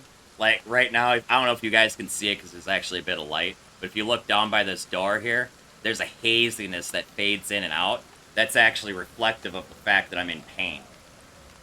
And as the injury, or as the pain gets worse, that fuzziness, that haziness becomes more and more. You start getting, it starts mimicking like tunnel vision or something, I guess.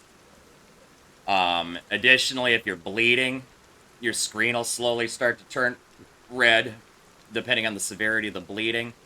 If you're sweating, you'll have fucking beads of sweat showing up on the screen.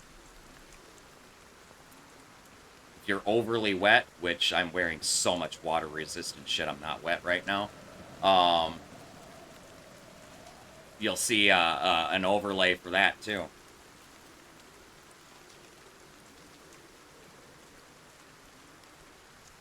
My personal favorite way of smoking hash is I take and pack a bowl halfway with weed, then I put some of my hash on top, and then I pack more weed over the top of that. And then I just let, as my bowl of weed burns down, it slowly burns down around the hash as well. That's how I always did it.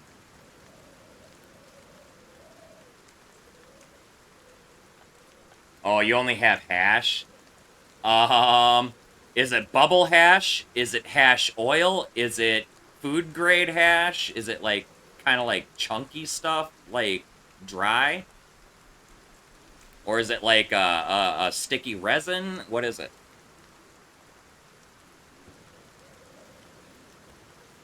Oh, it sounds like food grade hash. That shit's complicated, man. That shit's super complicated. That stuff's meant for cooking more than smoking. I'm just gonna tell you right now.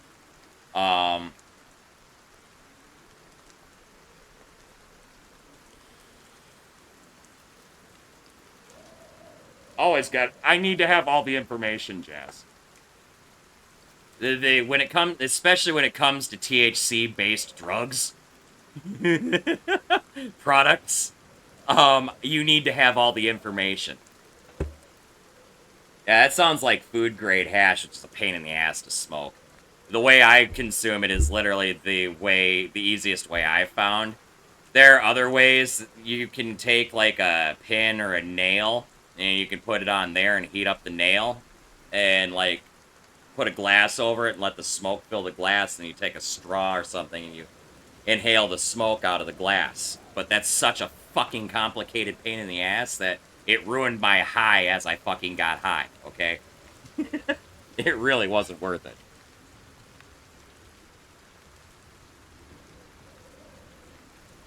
My best advice to you, Wolf, do you have a cigarette?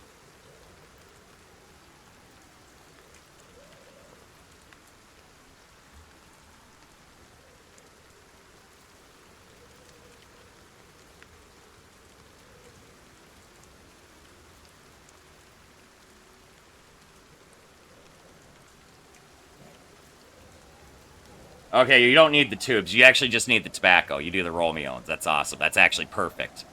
Pack your bowl halfway with tobacco, or a quarter of the way with tobacco, and pack your hash on top of that. What that's gonna do is the ash from the tobacco is gonna act as a catch and a filter to keep the hash from being pulled down into the stem, so it shouldn't plug up as quickly.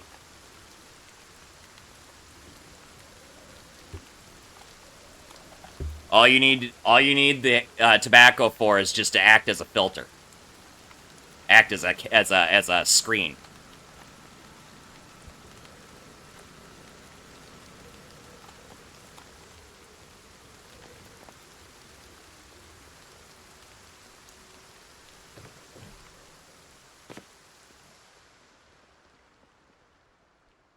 Oh, hey, I got a couple bottles of wine while I was out. This'll make us feel better. Let's drink half a bottle of wine.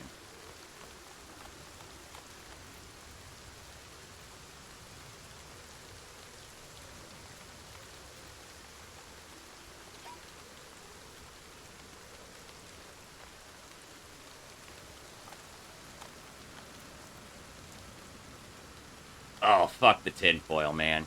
That shit don't work for shit.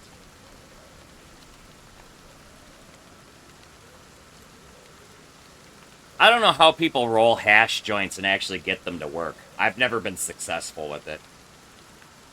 Hey, Jazz, you just drew a puff.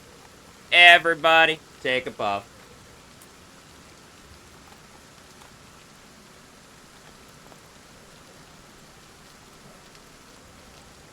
Sure thing, sir.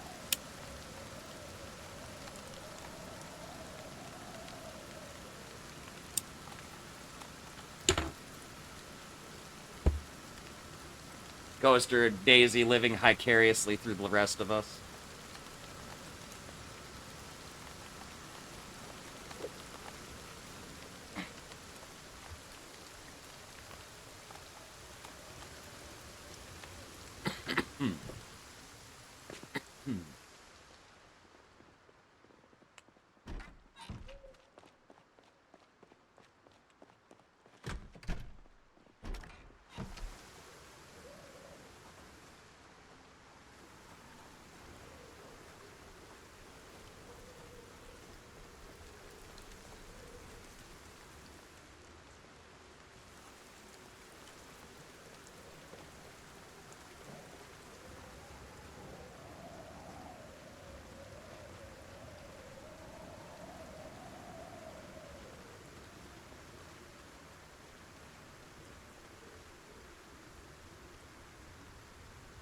I can't pick those up. God damn it. Fucking bastard. I have to go around this way, I guess. I had a couple zombies that are in this other lot over here that I need to take care of. Kind of watching them most of the night because they're too far for me to shoot.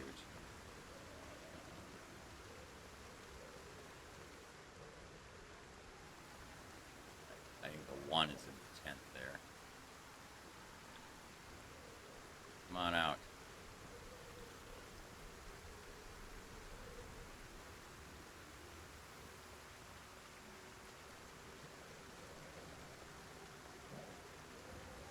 Oh, I hate these guys sometimes. I think I got one inside the church, too. Where'd they go?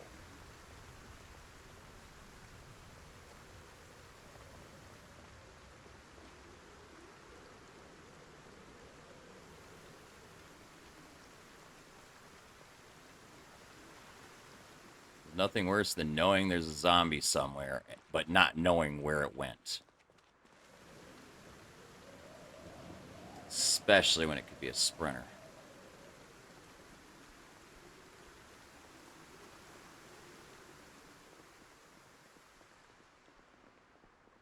There's a little Grim Reaper on the fucking altar. It's funny. Okay, the zombie that was in here disappeared.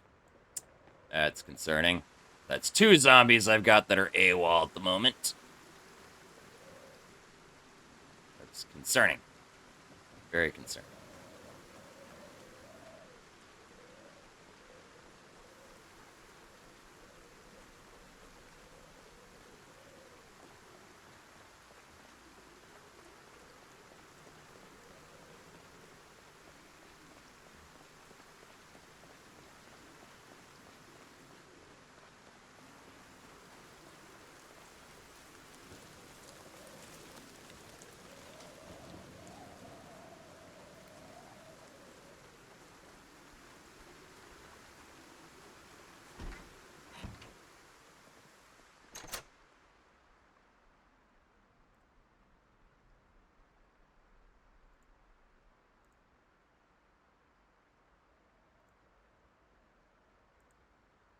Oh, my poultice wore off.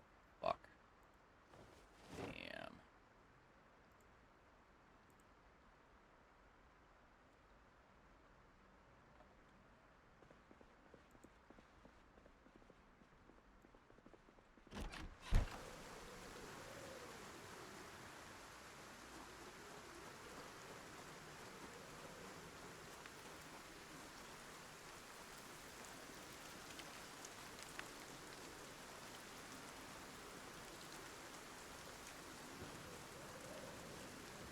Oh, I'd fucking get totally fucking paranoid as shit. I've got 3 of them that are floating around here. I don't know where they are. They're all freaking outside of my freaking targeting range for my fucking handgun. But they are not where I fucking saw them last night now, so... The one disappeared into the fucking tent here, and I never saw him again. And he's not in there now.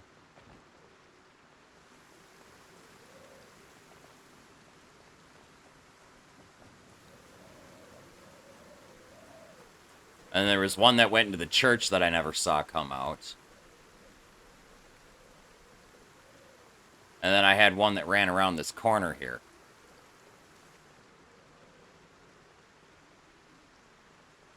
Now, to be fair, 2 of those might be the same zombie. But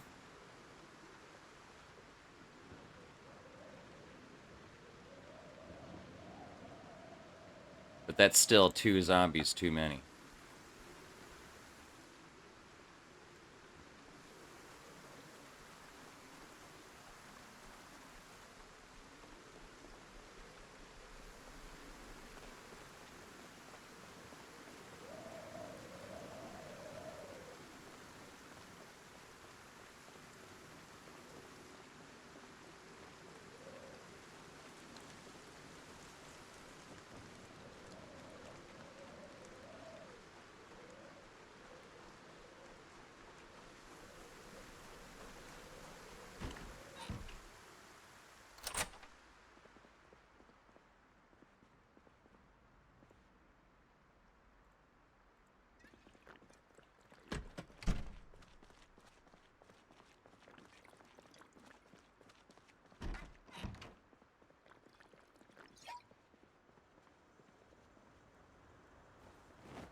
That's because it does burn unevenly. You have to keep stirring it.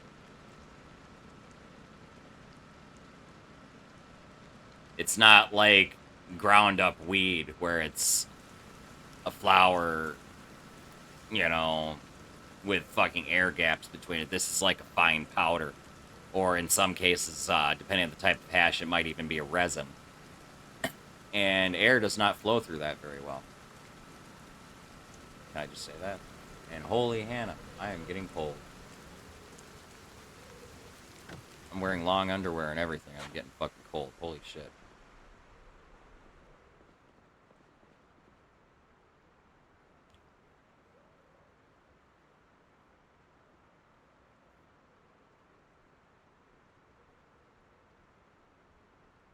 Oh, Zippos are not good for smoking weed, man. Make it all taste funny.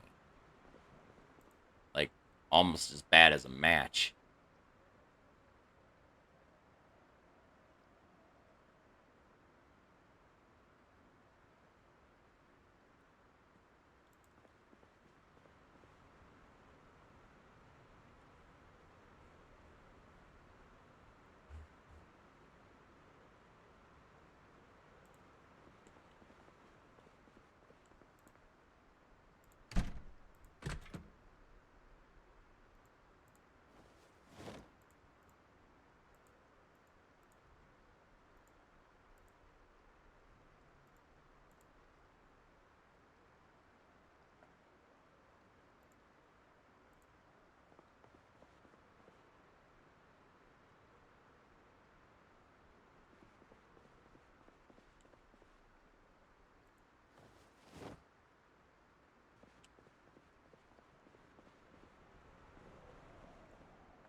Nah, man, just give me a regular old butane fucking lighter, man.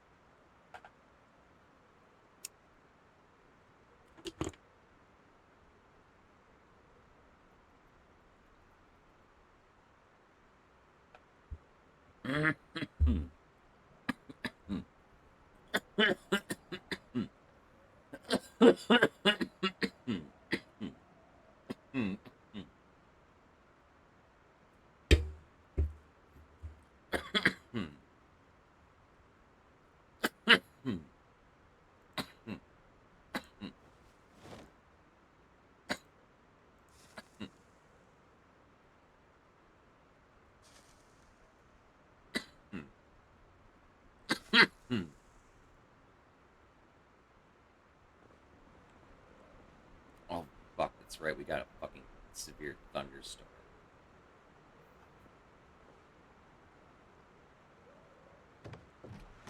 You know what?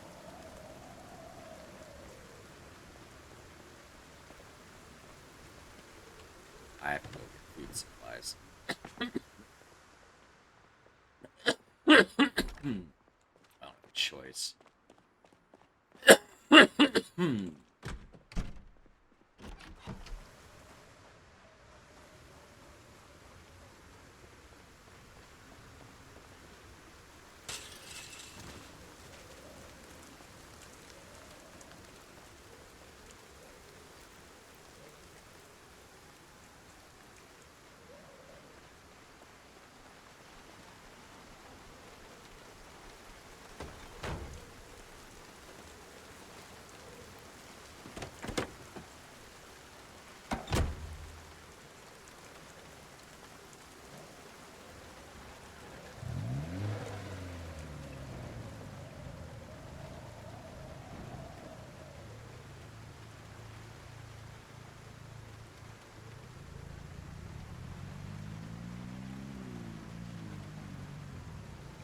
Hi, zombies. I have no idea where you came from. Feel free to attack like that.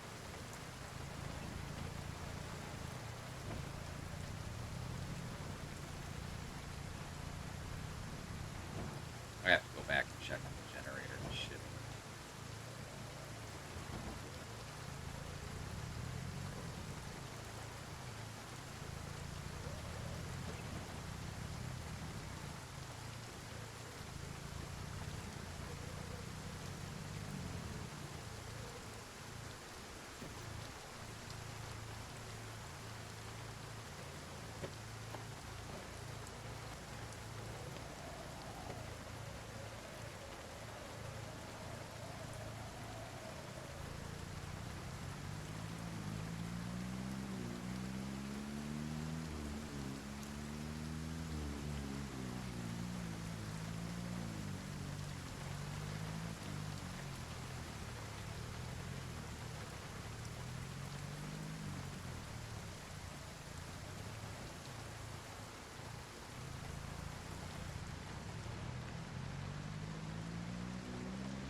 Fucking god. Bullshit.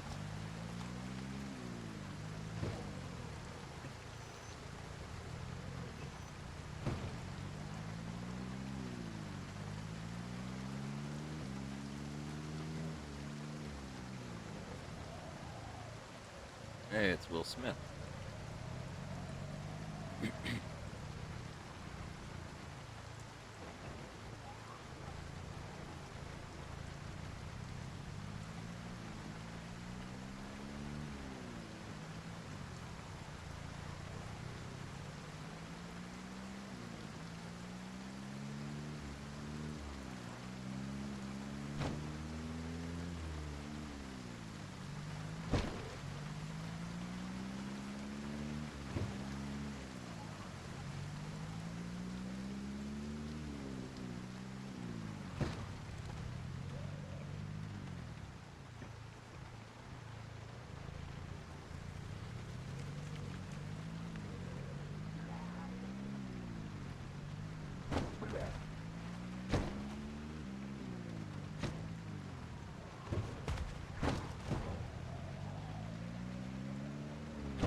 was almost bad.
That's cool.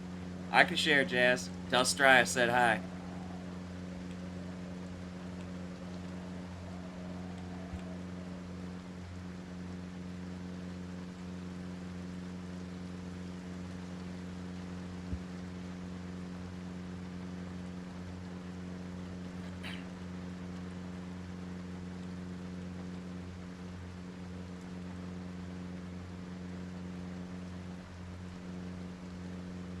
Best way to have a three-way.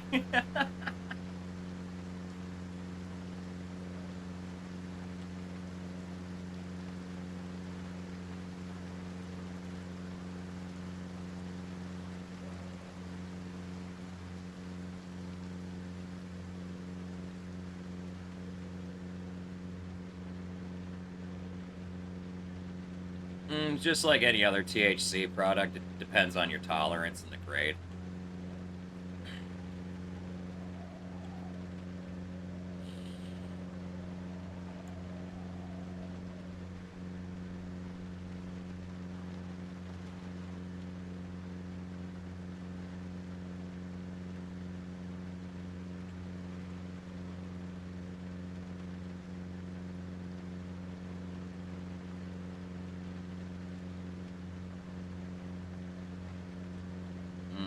I gotta do some work on V's car.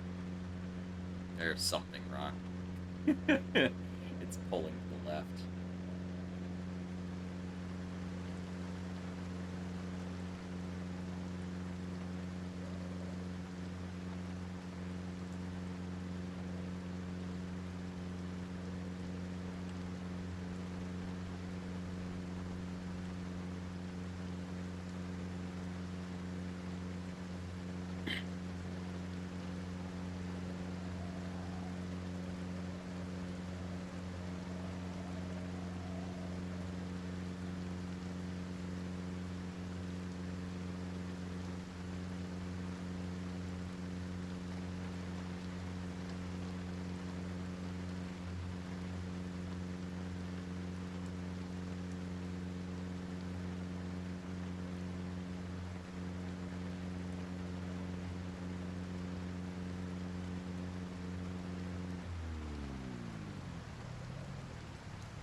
This one's hurting. Thought I had more cereal around here somewhere. Don't definitely though. Just got this $1 sitting here. Let's go ahead and throw that in there. And can we grab a couple more MREs? Just in case.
Oh, where'd it go?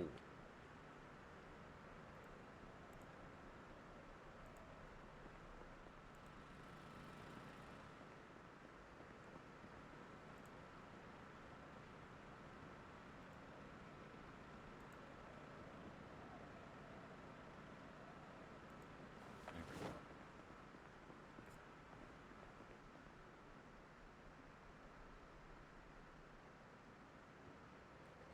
That right now.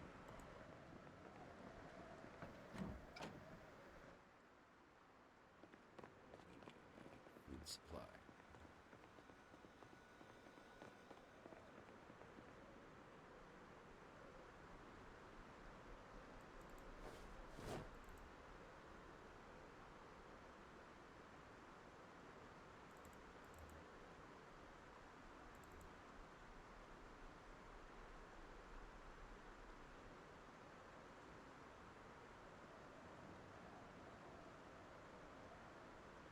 The rest of this shit probably weighs too much, doesn't it? Yeah.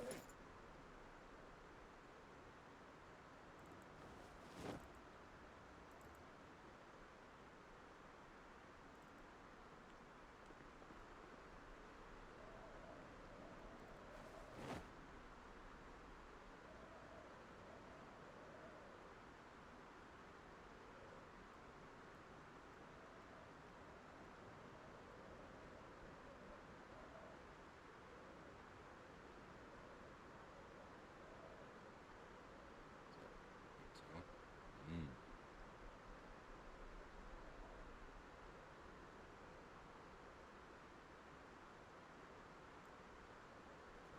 Back. That. Peanut butter was 0.3. It's 2,500. It's the same as the soup. Let's go with peanut butter.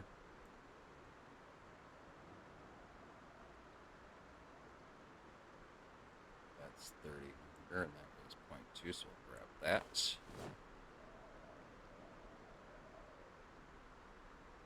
Grab that too.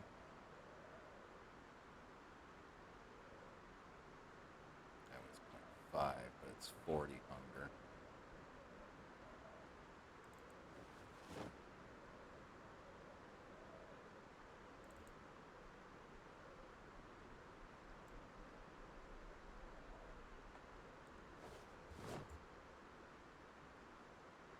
Oh,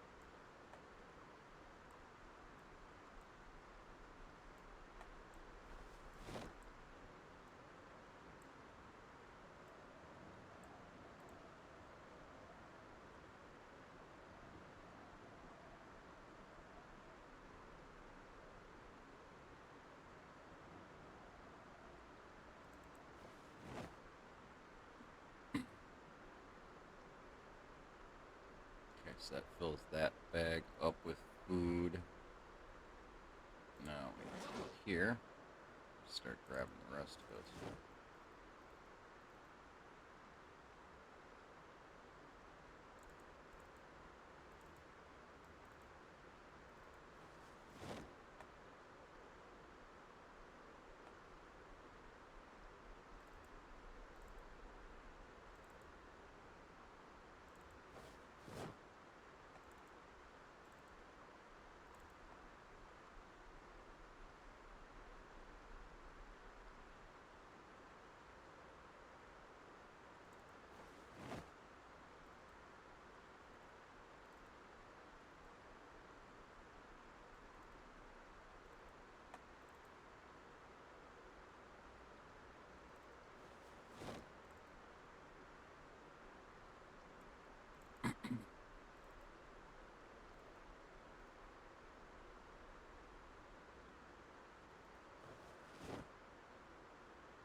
Hey, what's up, Avor? How you doing, man?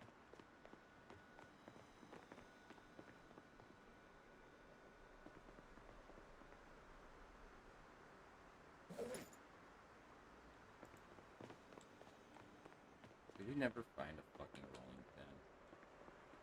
I feel like we never did. That's the case. Yeah. We never found a rolling pin. Alright.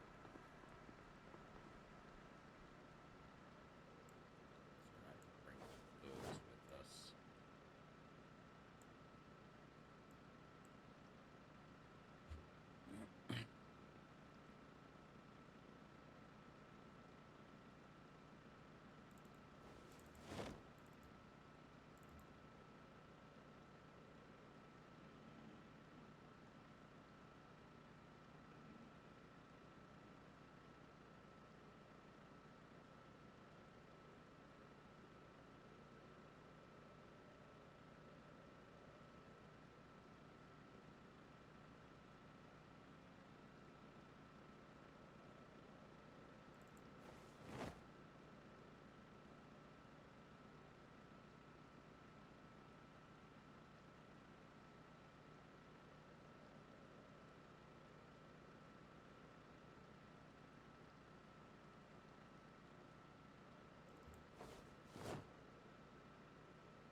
Nice, Avor.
Power just ran out.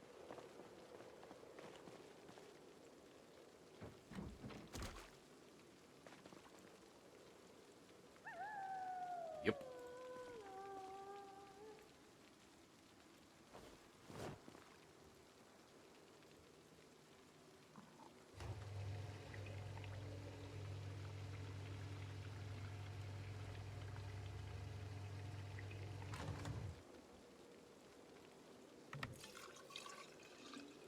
It's a good thing I came back.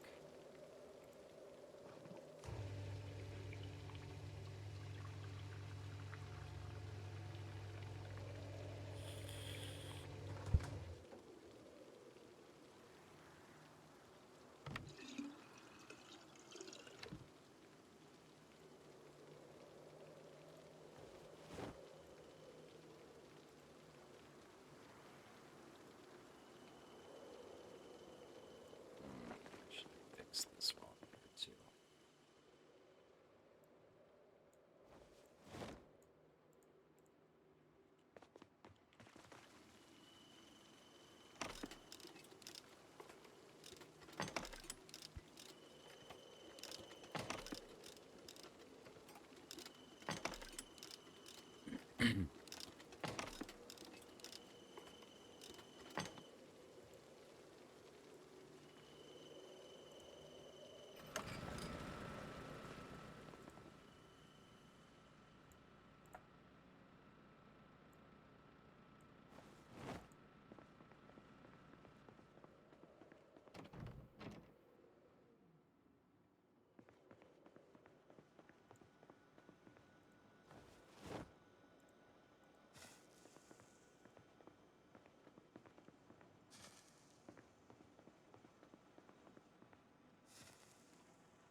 Holy fucking Jesus, dude.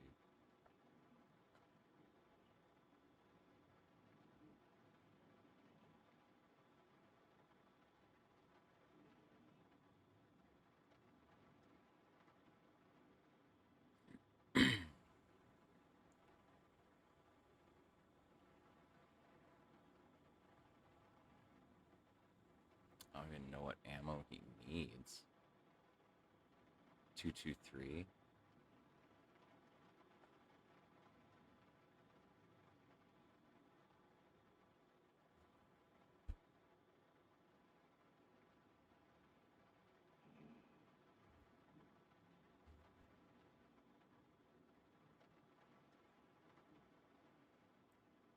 Bring his 45 with us.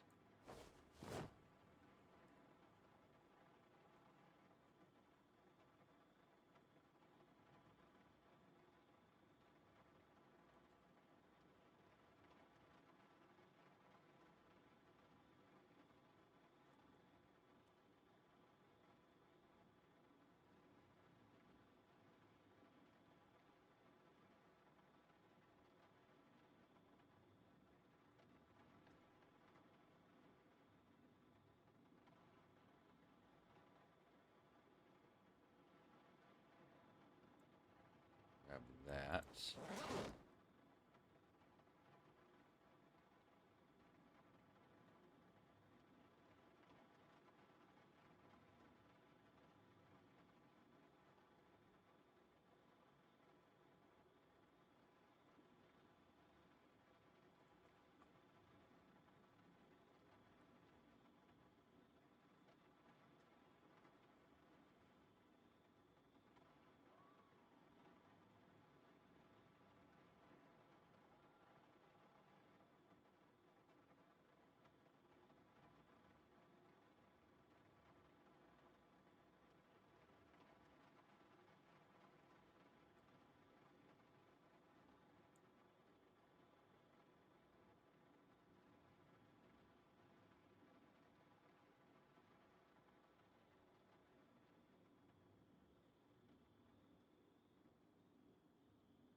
B to pop in so I can find out what ammo he needs me to bring back.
Uh,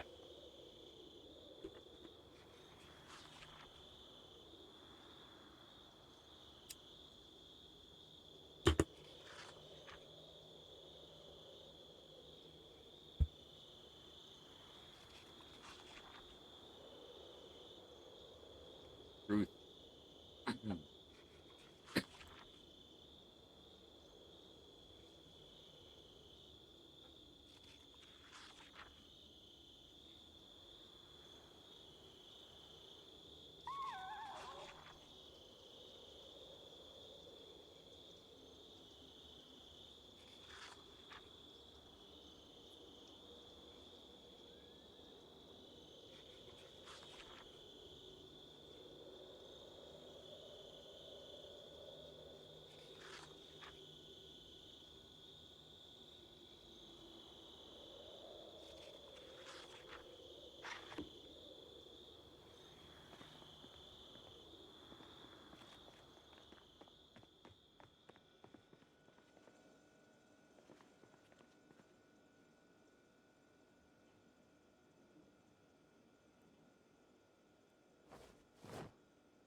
Wish I knew what ammo he needed.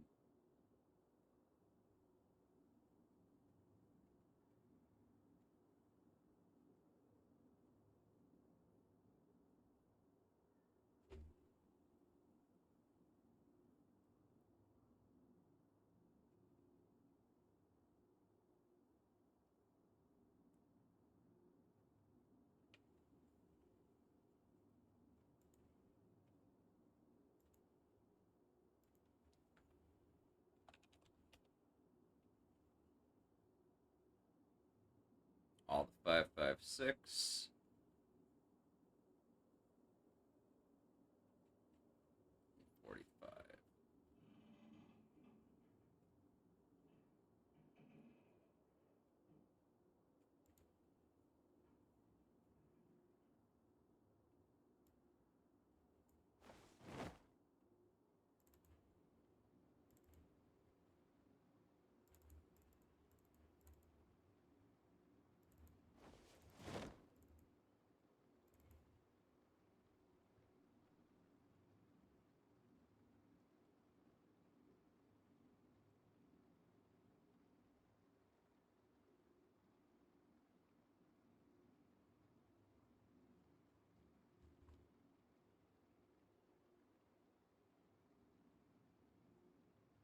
So he doesn't want the 44 then.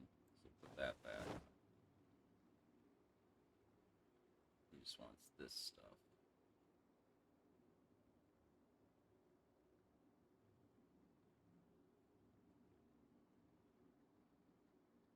Oh wait, he doesn't want the ACP though. He needs the LC rounds. The ACP is worthless.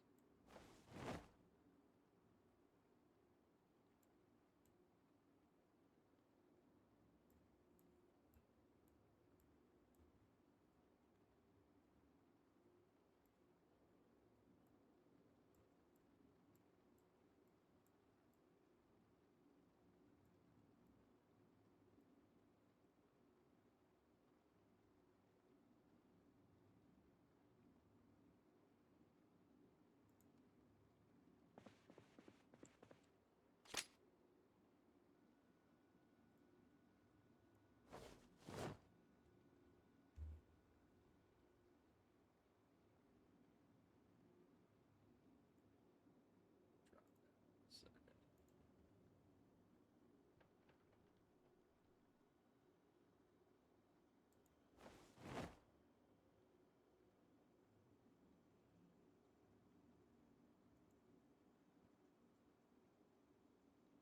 Upgrade suppressor.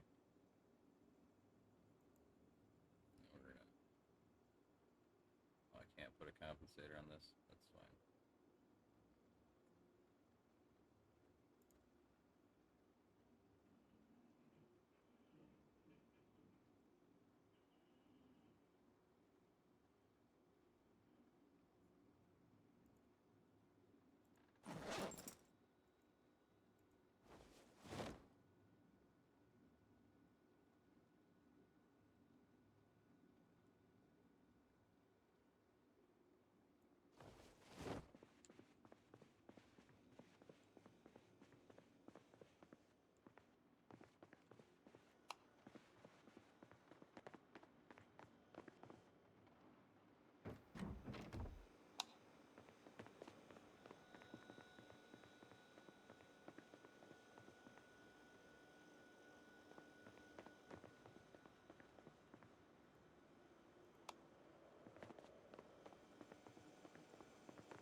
boxes of nails too. I forgot that part.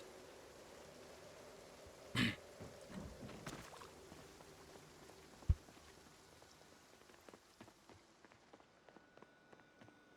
boxes of nails and the nail guns. Forgot. This can stay here though.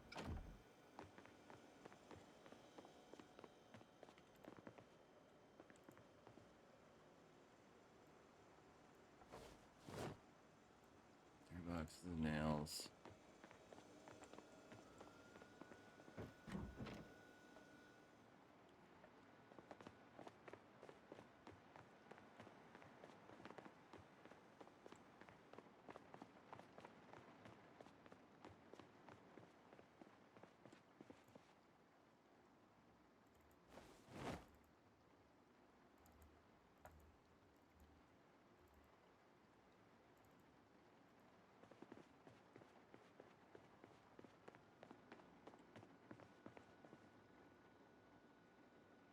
All these fucking kits that he was talking about.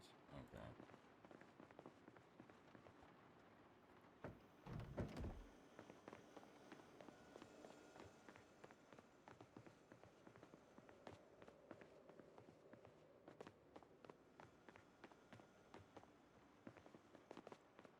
Haha, there's the other light. Is there one for in here too? Yeah.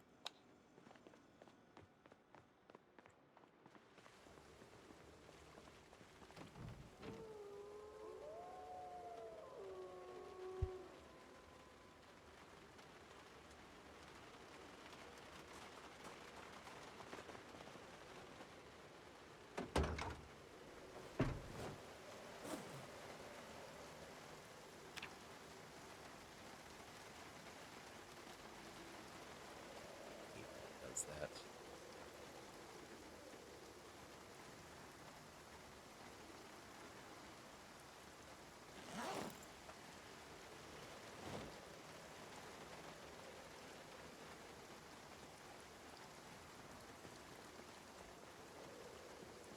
We got some bags out here, right, somewhere.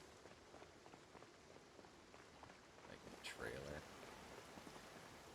Yeah, that'll work. Secondary, actually drop on ground. Then we're going to transfer all of this into there, except my ammo.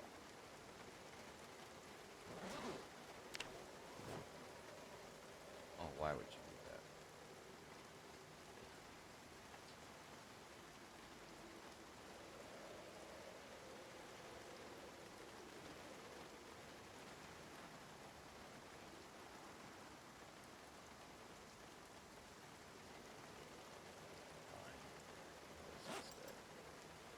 Secondary.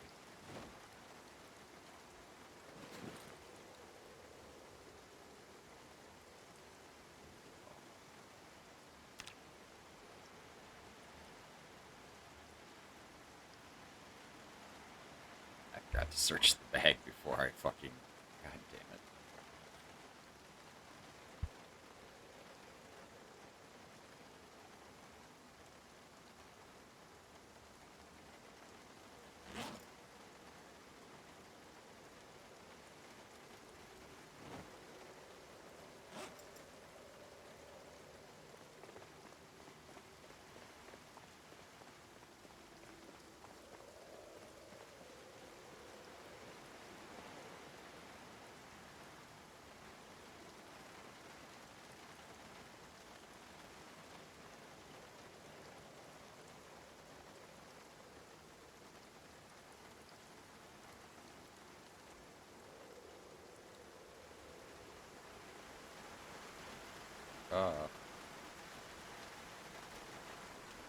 Oh, you won't fit.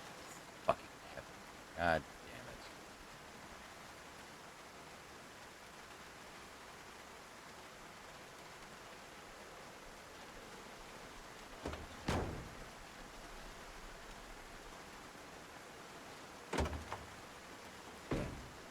Thing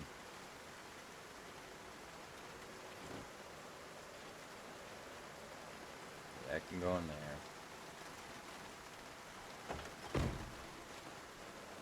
And this. Back here.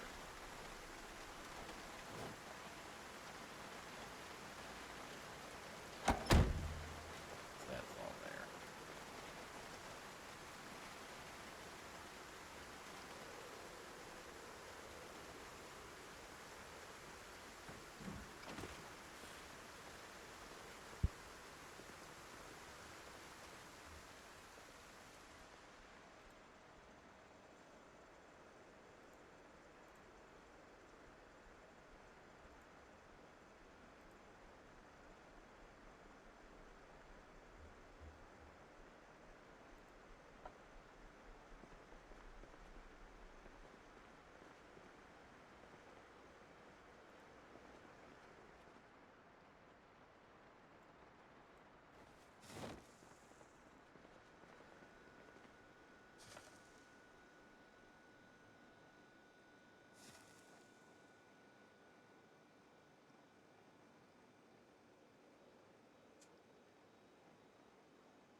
That'll be good.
Yep.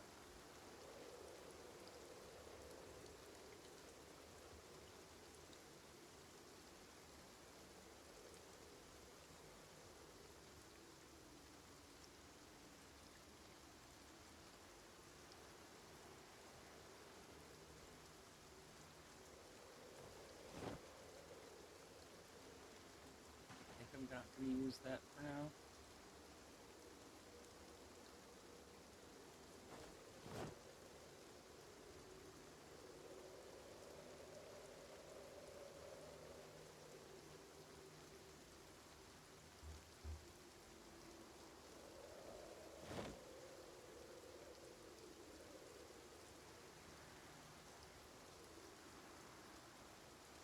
Just to reduce my weight, I want to do this.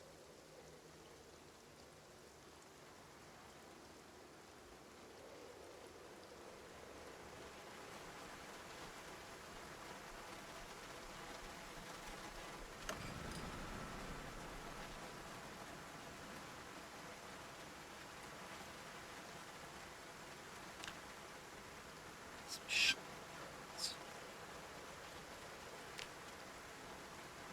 Arm guards, I should say. Yeah, no, shoulder guards. Shoulder pads.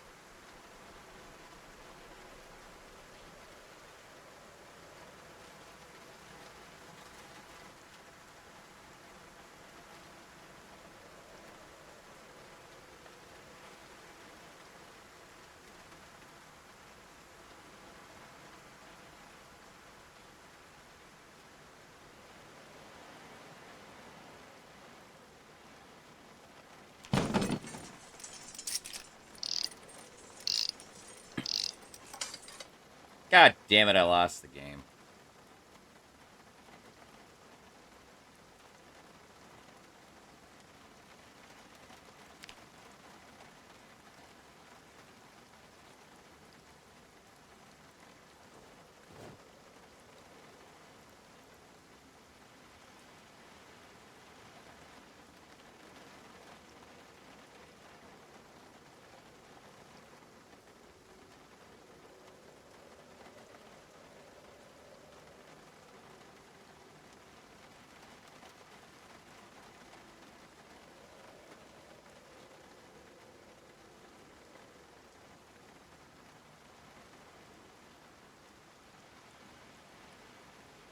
Propane in this thing? Is that what's going on? Yep.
Oh no, we don't.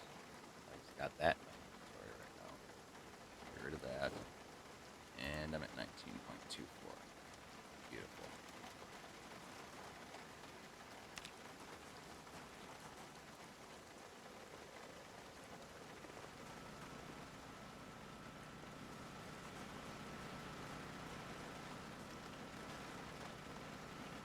Now, oh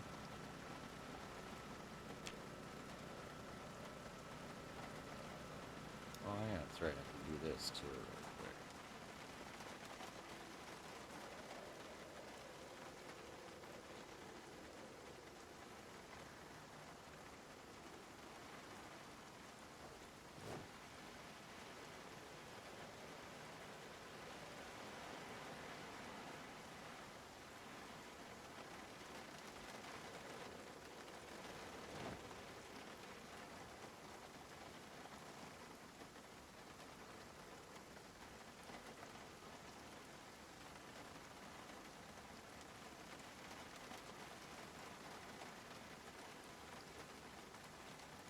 And now I've got some ridiculous protection there too.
that compensator on the Calico by chance?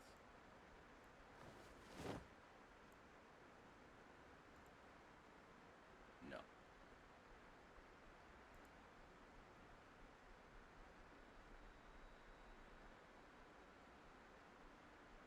Not that it needs it, but you know.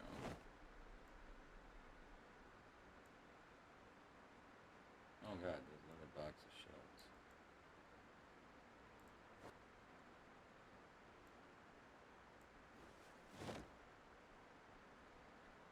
Actually, you want to open that. Throw that in there.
Now, if they want to get me, they gotta get my upper arms. Or my shins, because I don't have those fucking protected with this shit. Actually, my forearms are weak part. Forearms, not upper arms.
gonna make my trip back here in a couple hours fun.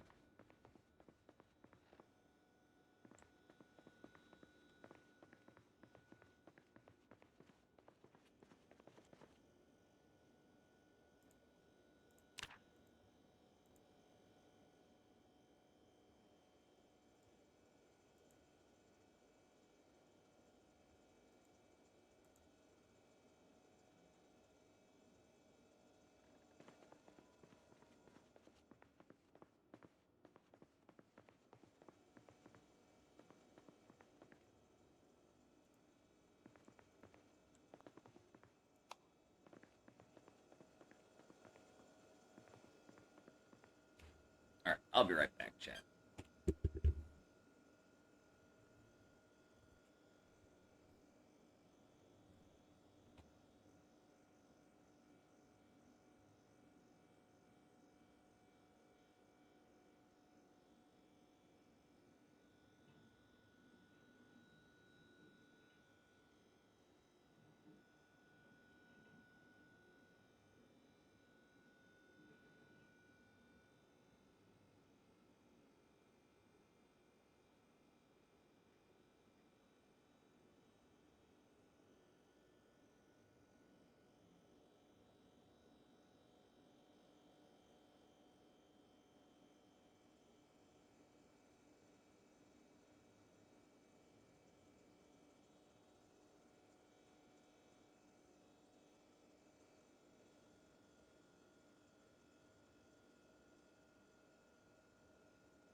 And back.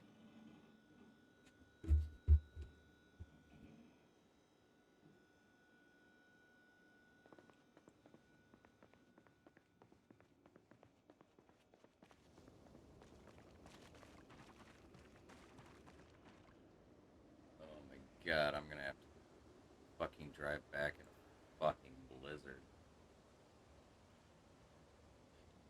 Suck.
bees.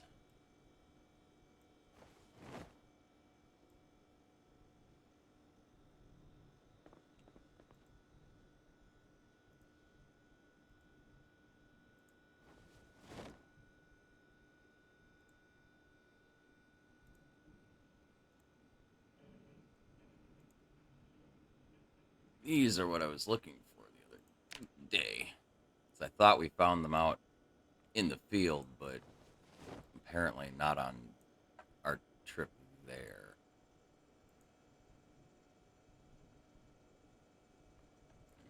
This can go in my bag to give it a fee.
That question, that's this storm.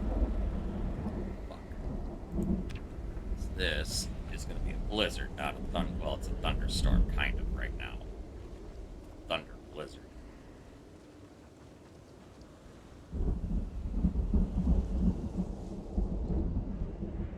Which is not good.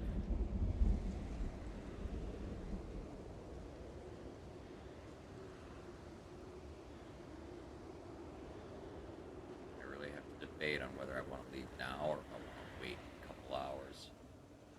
Might get worse.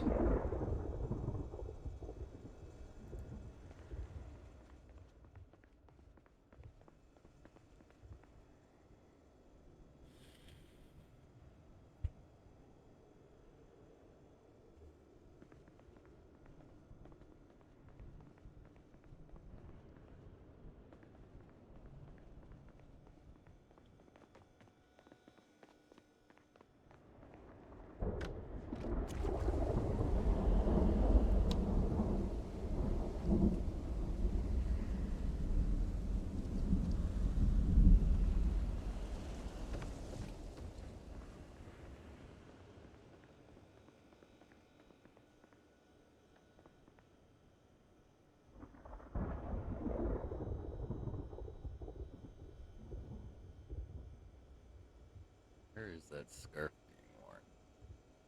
Oh, there it is. It's a head item. Okay. works out.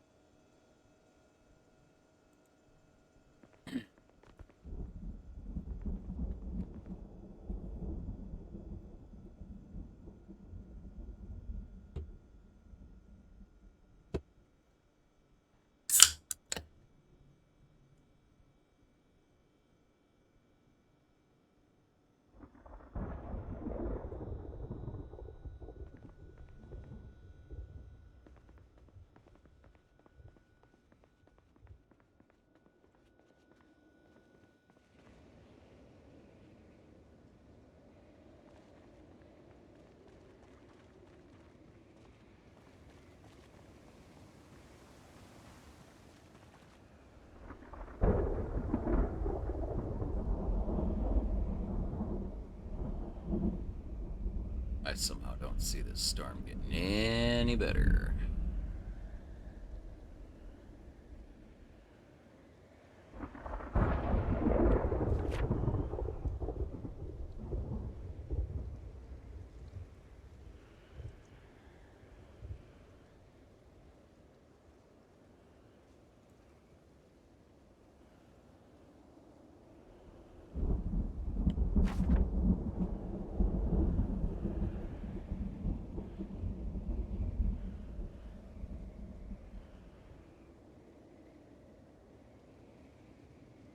Would also like to attempt to take a more direct route back, if possible. This winding snake through here is just terrible. I know there's a wreck right here. That's going to be kind of in my way.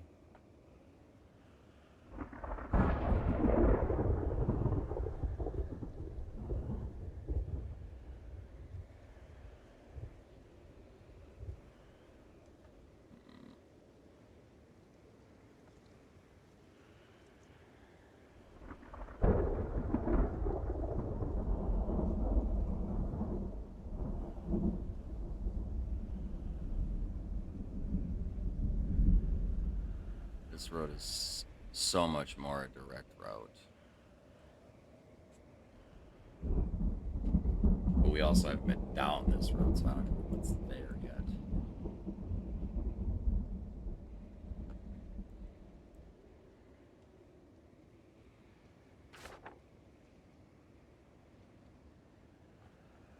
We have.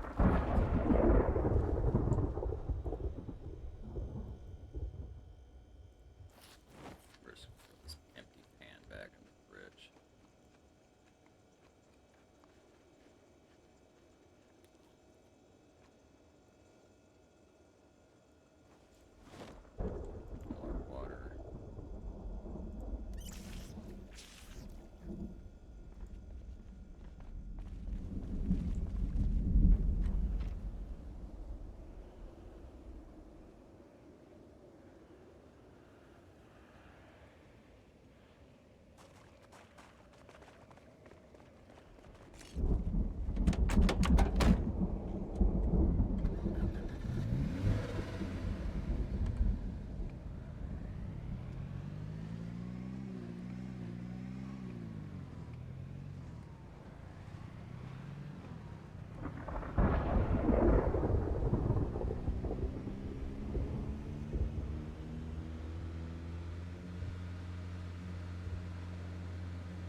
do.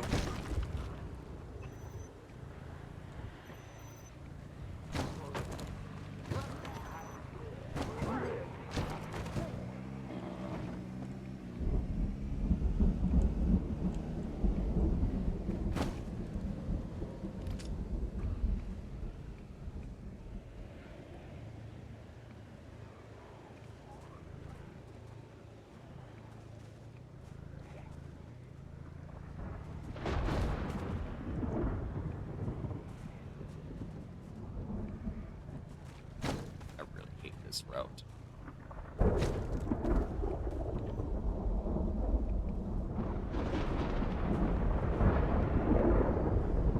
Especially when it's bad weather. You can't see shit.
Oh, yeah, shit.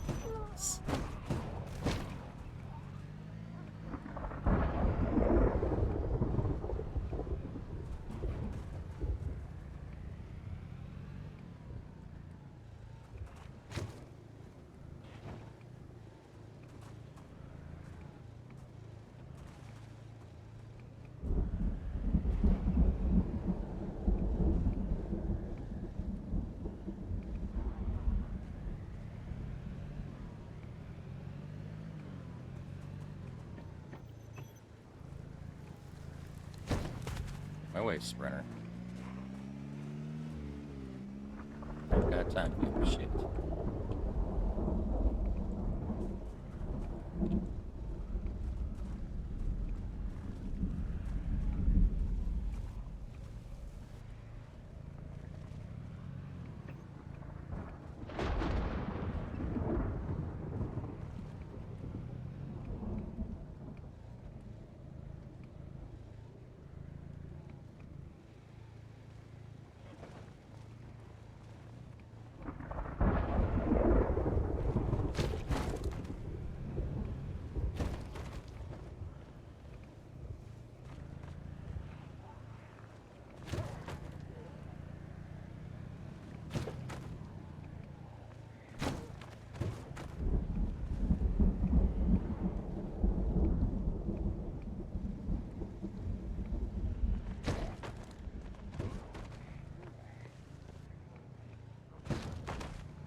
My way.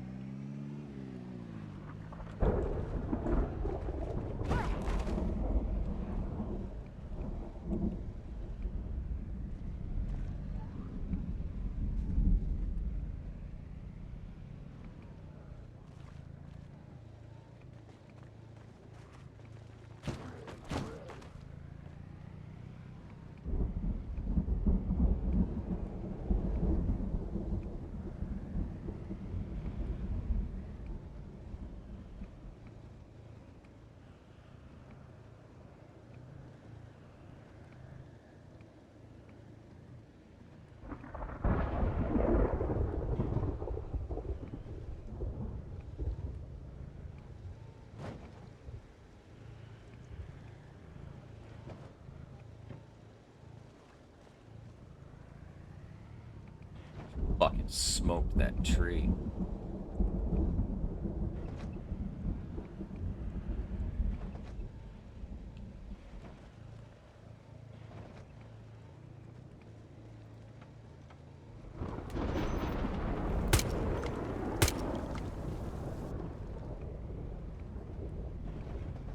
The other one go.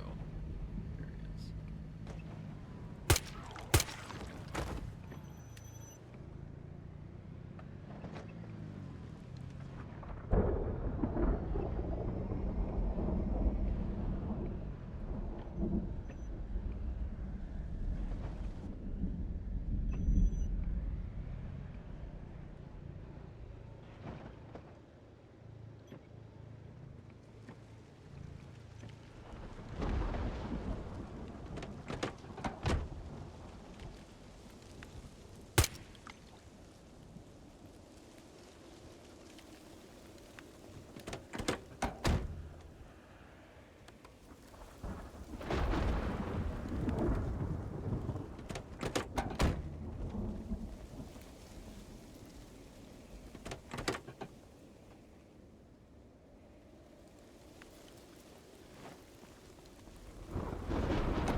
Can't pick that up.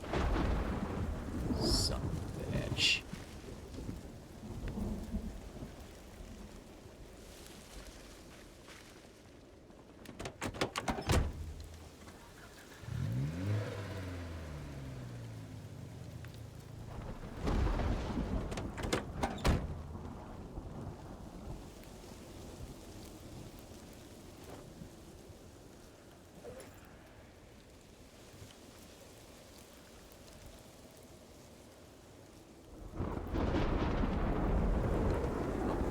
Let's do this.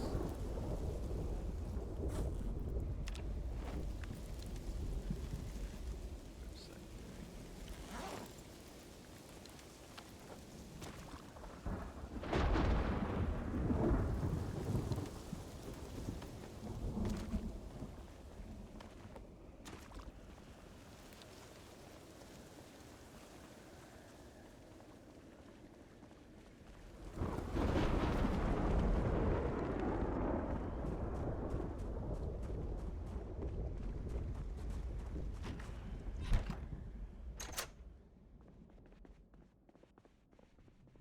What? We're back.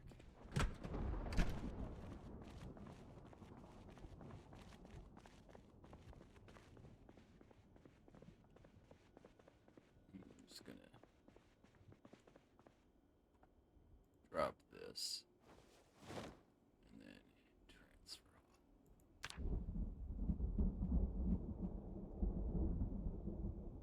Oh, that was organized.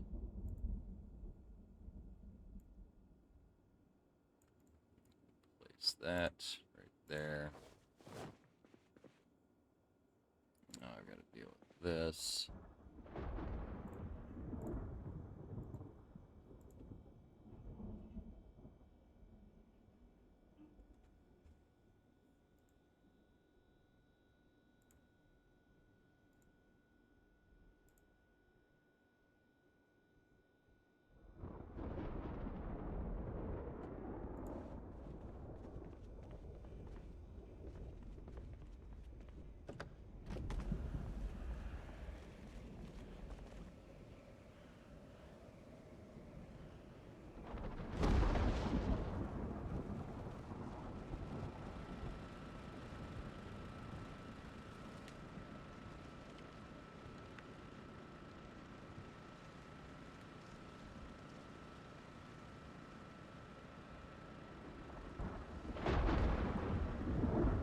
Oh, did I not grab? I didn't.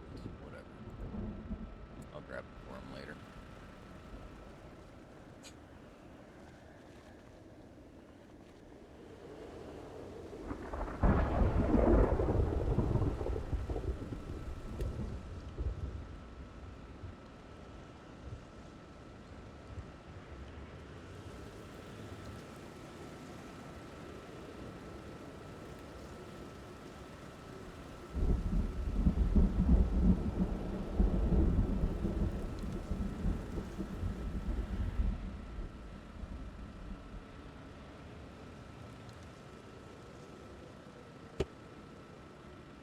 Just before the roads completely disappeared, I got back.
Like a little bit left in it.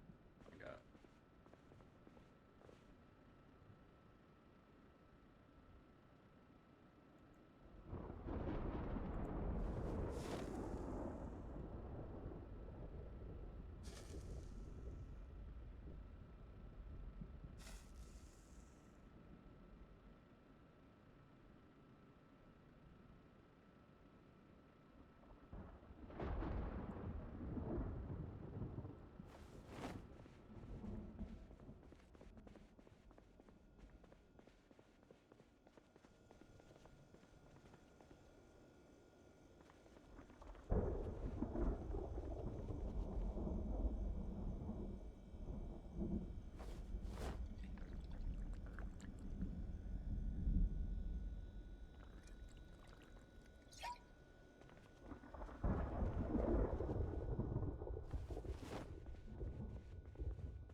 Alright, switch back to rain. Not the worst thing in the world.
shit, whatever.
Put those with mud.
I suppose Varian left that sledgehammer here, did he? Pretty sure it's not in the trunk of this car. So there's no way.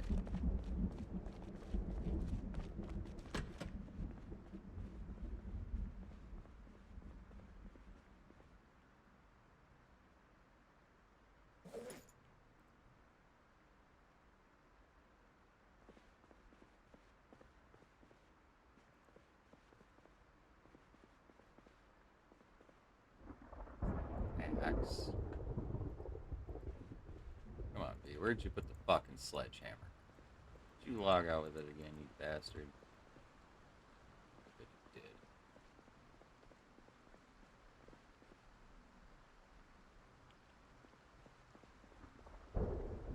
Cheeky bastard. Well, I was gonna remove those fucking barricades at the end of the road so we can get our car down here, but apparently not now.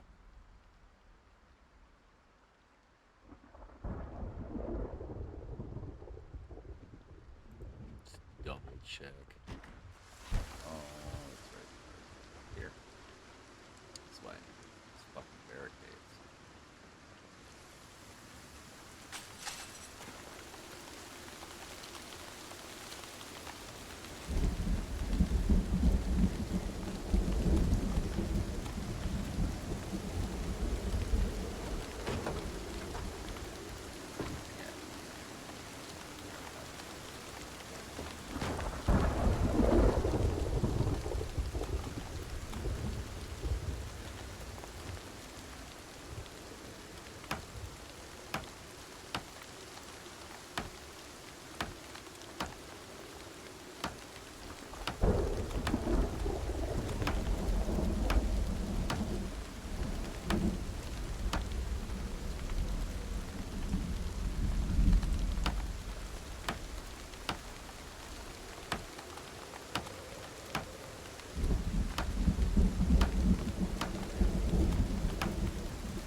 carpentry XP for this.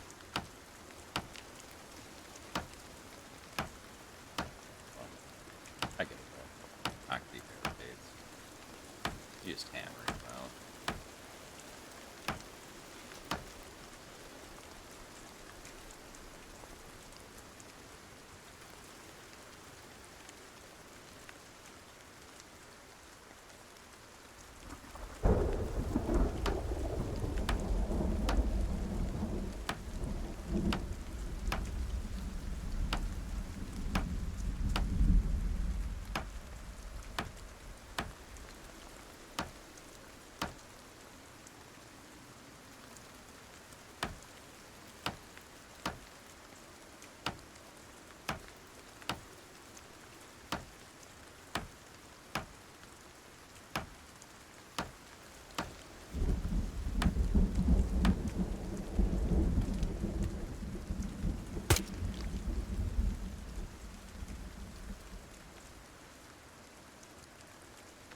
Rando over there too.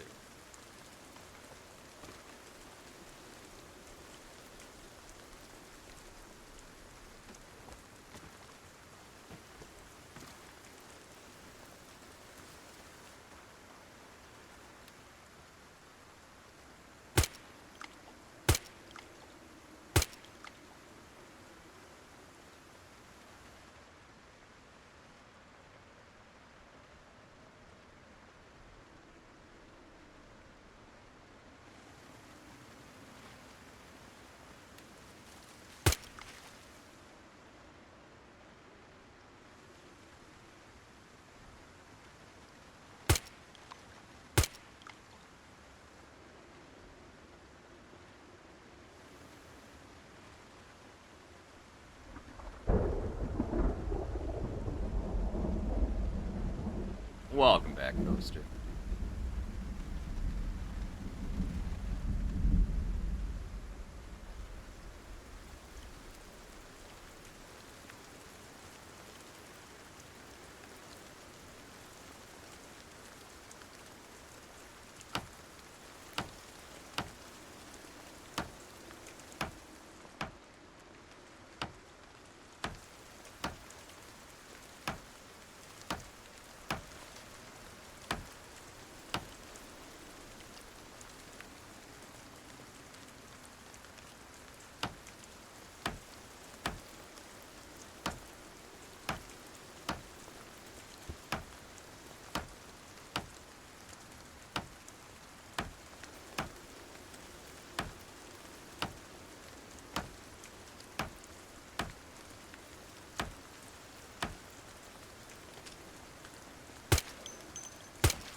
sprinters, man.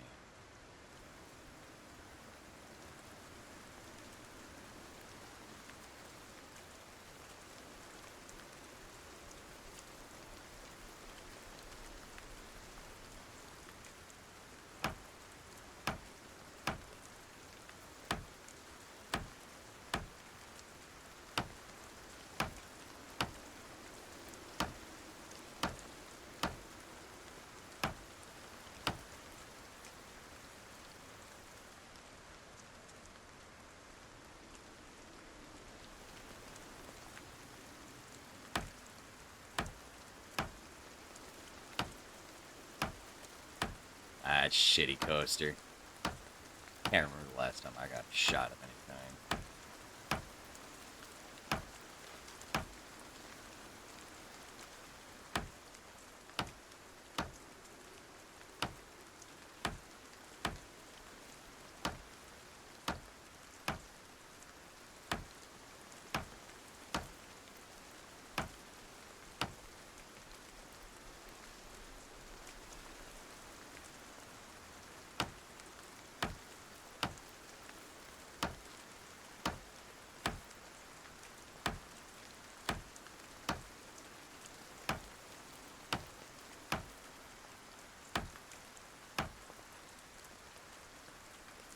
Ick.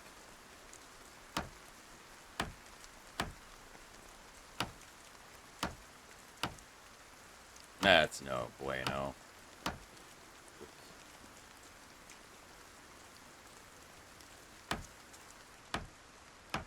I would imagine so. Okay,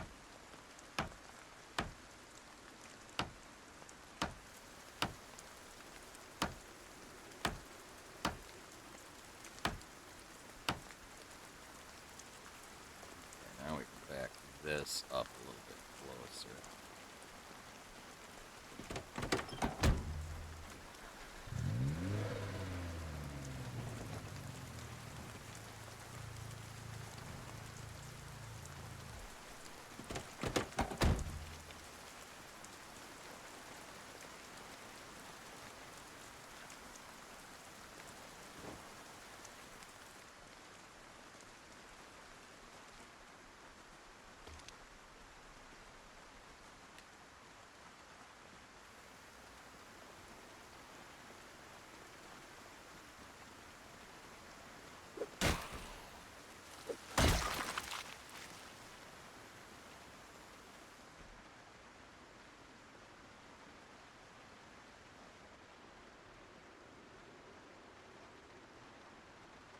I think them were my randos from last night that I couldn't find. That one and the other two that I killed.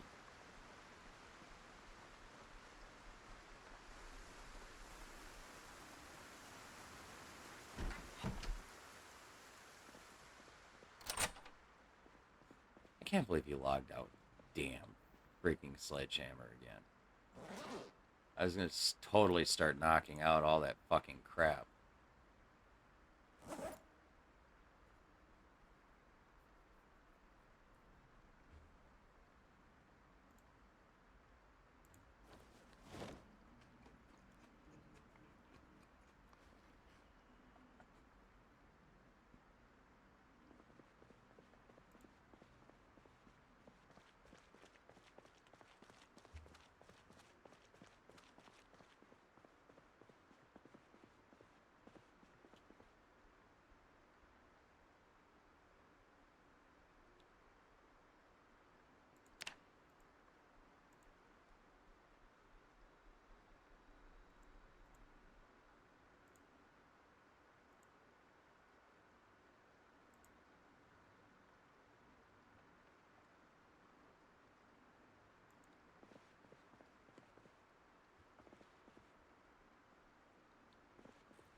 Nice, Coaster.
I know, right?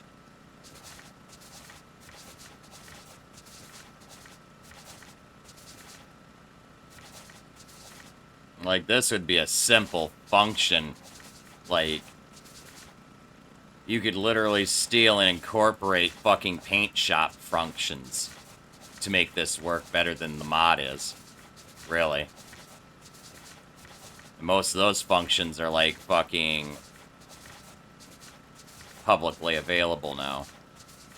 In some fashion.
Oh yeah, no doubt.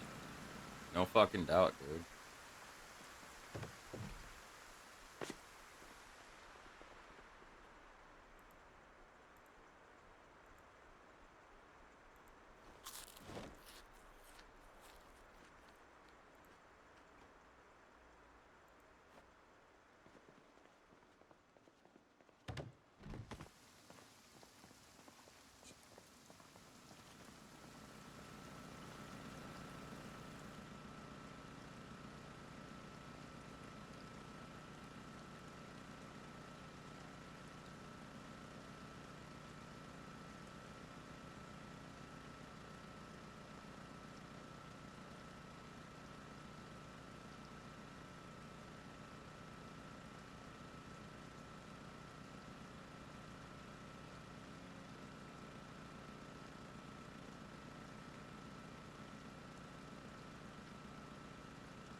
Nope.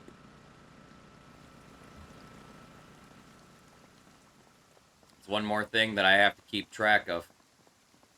And in the zombie apocalypse, you have to, number one, take care of you.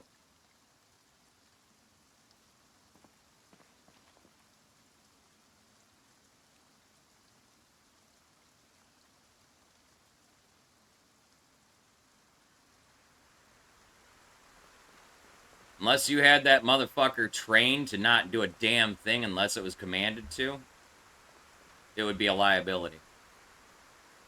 And I have seen dogs that are that well betrained, or that well trained. Okay? Totally seen it. But those same dogs are also overly protective. And might make a threatening / defensive growl in good faith when that's not what you want them to do. You know, there's too many variables. It's way too many variables. The more people you're responsible for, the more likely you're going to get dead.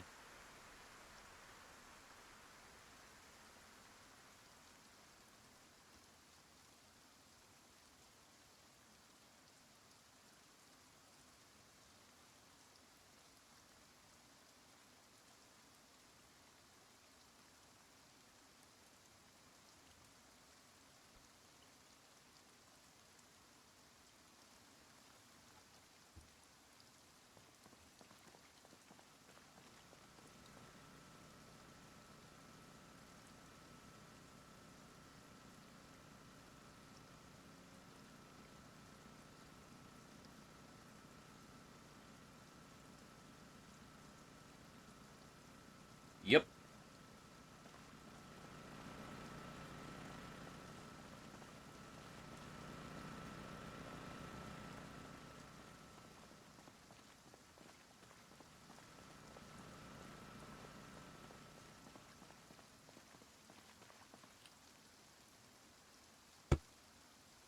Well, inevitably, it's either his dog or other people that get him killed in the end anyway.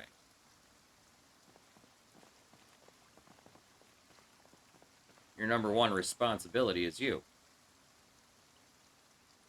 Hate to sound like that, but that's the way the zombie apocalypse would be.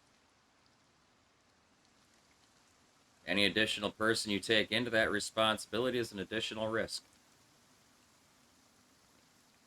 And ultimately, unnecessary.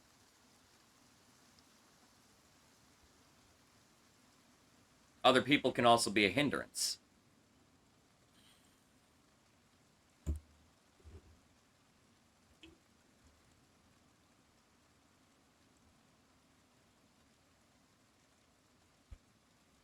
Engineer, maybe. I would argue you wouldn't need to be a surgeon to be useful in medical in the zombie apocalypse. Especially if we're going on a bite or a scratch can infect you. There's nothing a surgeon can do to save you from that short of amputation, if that even can and works.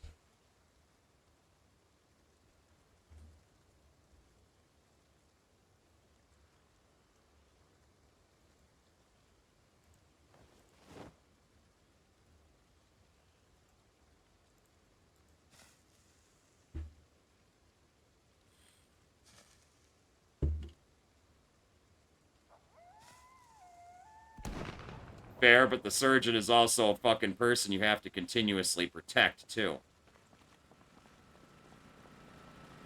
Constantly on the fucking back line. Fucking not doing shit until somebody's already fucking hurt. And by that point, it's probably too late for them to be useful anyway. Sorry, not sorry. Anybody with basic first aid training would suffice in the zombie apocalypse. Exactly, and I wouldn't want to have to take care of him either. It's another mouth I have to unnecessarily go out and get resources to feed. It's another person that doesn't do anything except for when a disaster has already happened that I have to go out and take a risk for. It's not going to happen. I'll live without. Thank you. If I die from some infection, oh well. I break my arm, oh well.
Oh, totally.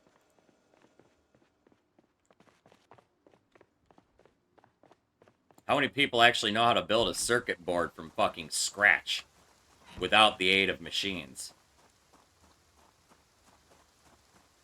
Or how many people know, though, how to use those machines? Or even know those schematics? You know? Technology would fucking just disappear. We'd be fucking set back probably to steam tech. Maybe basic electrical.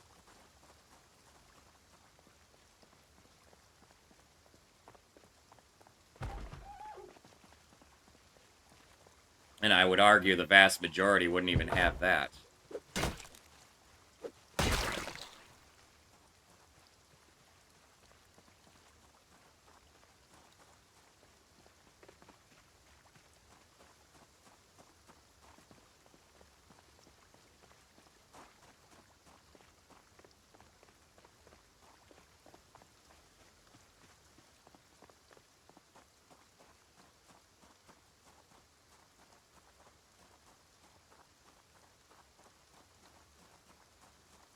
Oh, fuck no. 10 to 20 years, all that's going to be left is probably the military.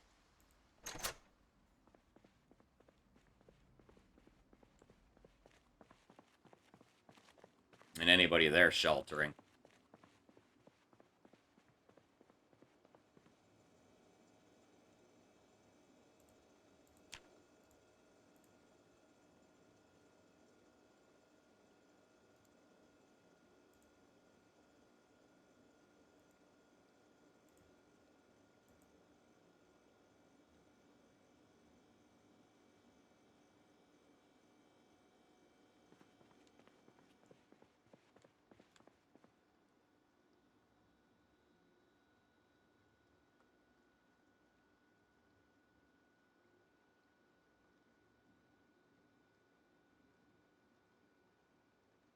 Yep, things will be smashed, and odds are you're going to have to fight everybody for fucking everything.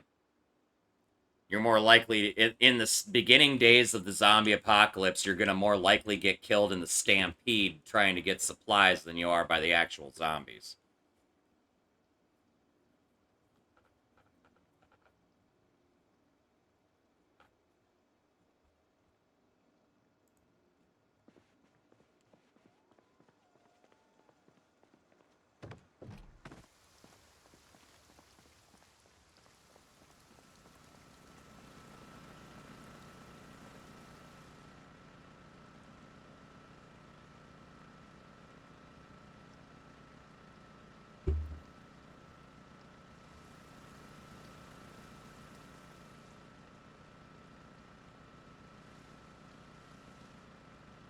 I would actually argue it wouldn't even take long for things to look like this, even. Year or two, maybe?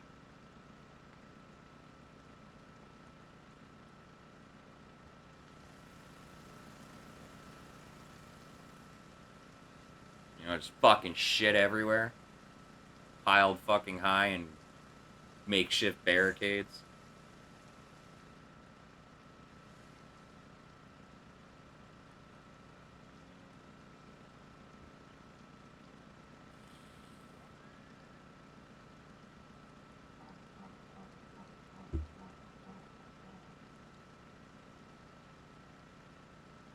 Right?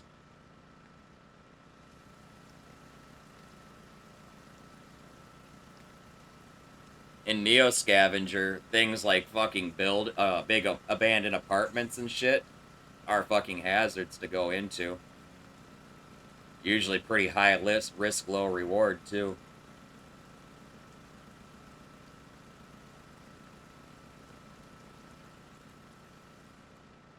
Places become total death traps.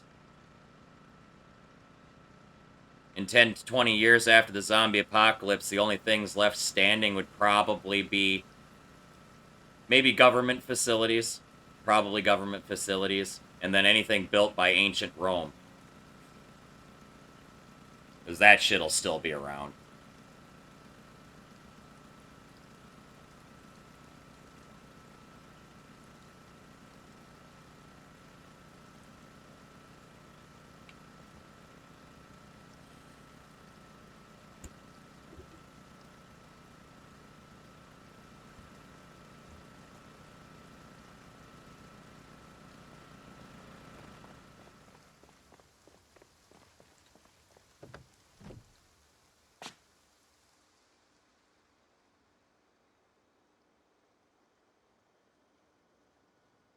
Yeah, but they're made of reinforced concrete. Exactly. We don't exactly do shit like that anymore.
Oh, fuck yeah.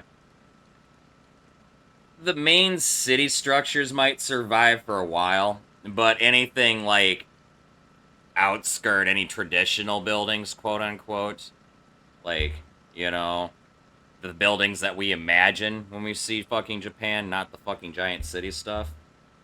And most of these buildings are probably actually in China, honestly. You know, stilt structures, those are definitely gone. First year, those will be gone.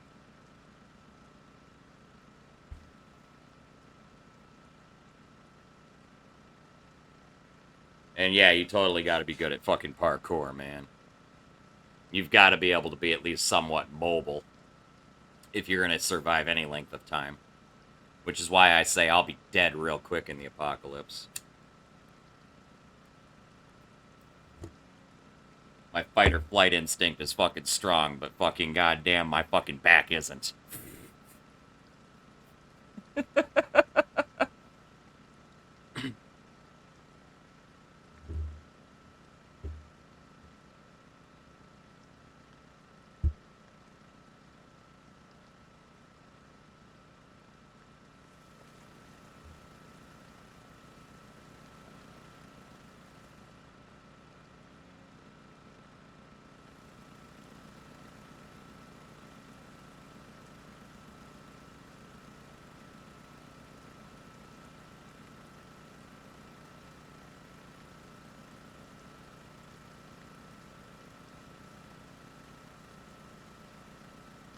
Yep.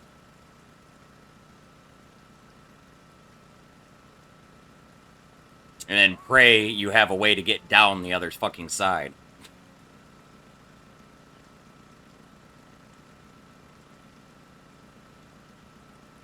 And that's if these are any kind of traditional zombies. If we're talking like fucking any kind of fucking like pick a zombie apocalypse survival game that's got anything that's not a normal zombie. 7 Days to Die, Cataclysm, Dark Days Ahead. Okay? Fucking any zombies like that shit, forget it. Parkour ain't even gonna fucking save your ass.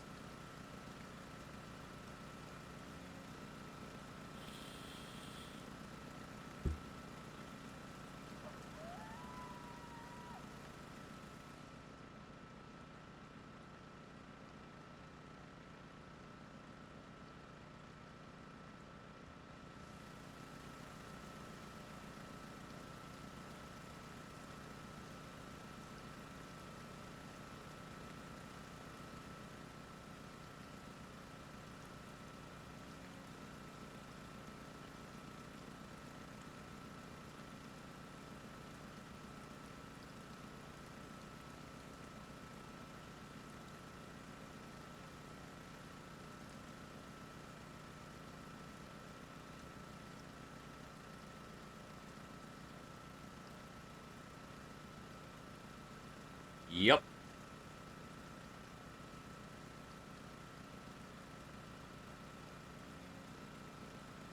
And even then, once you trap yourself up there, you better fucking hope you've got enough supplies to outlast fucking the chaos until you fucking die of age. 'Cause you're not going anywhere. Especially if you're anywhere near a fucking city.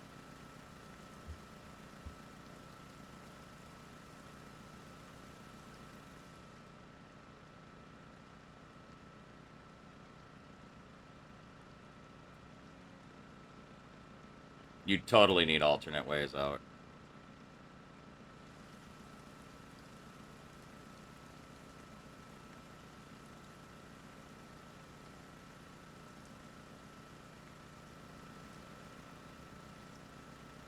And you best hope the fuckers have, like, super short memory or fucking something stupid.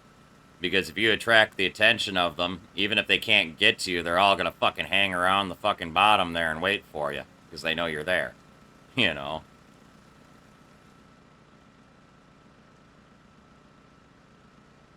So once you're fucking surrounded, you're not going anywhere. With or without alternate ways out. Unless you happen to be able to fucking build sky bridges like we can in Zomboid, which you can't do.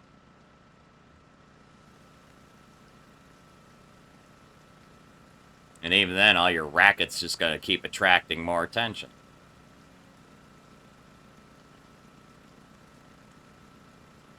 Yep. You can't just fucking drop a fucking Molotov down there, you'll cook yourself. As soon as the flames reach the fucking top.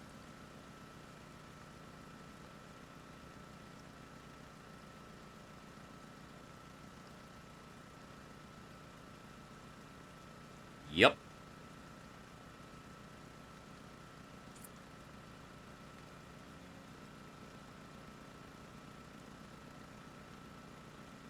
That's only effective if you're high enough up that the bricks can do that kind of impact damage.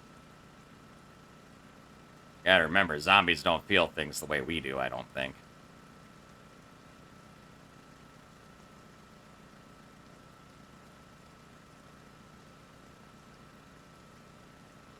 And the brick debris would pile up, or you'd run out of bricks, or.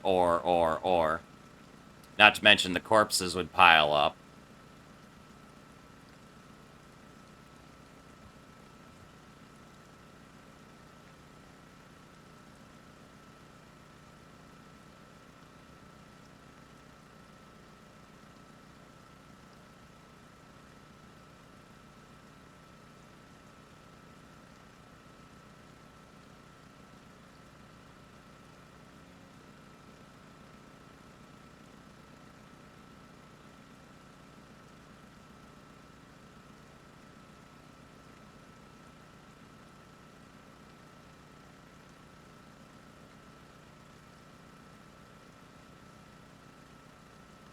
Oh yeah, there's that too.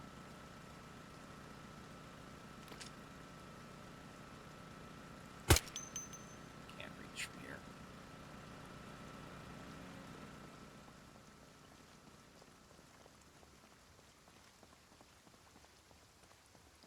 Might be able to make the shot from here though.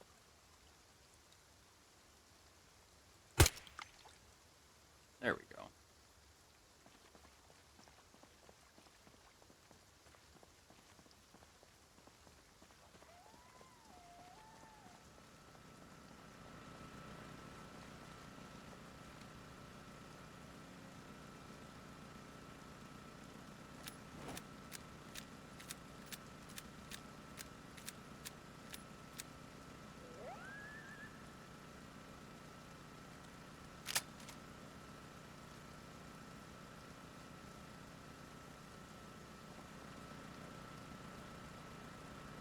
And pray you don't sleepwalk. No shit.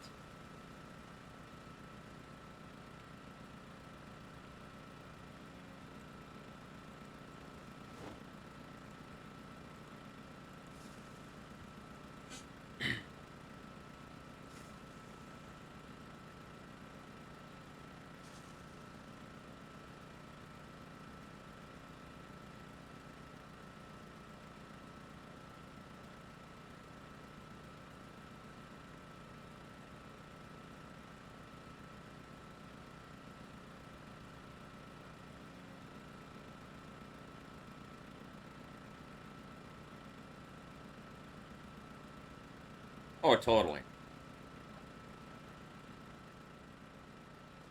miserable to the point where one would probably consider becoming one with the zombies.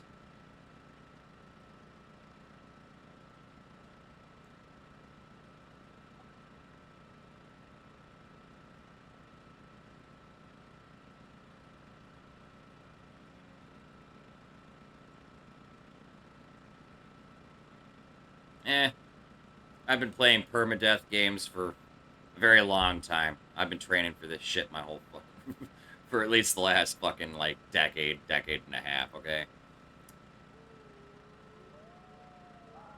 Give me one life, I'll fucking rack up a high score.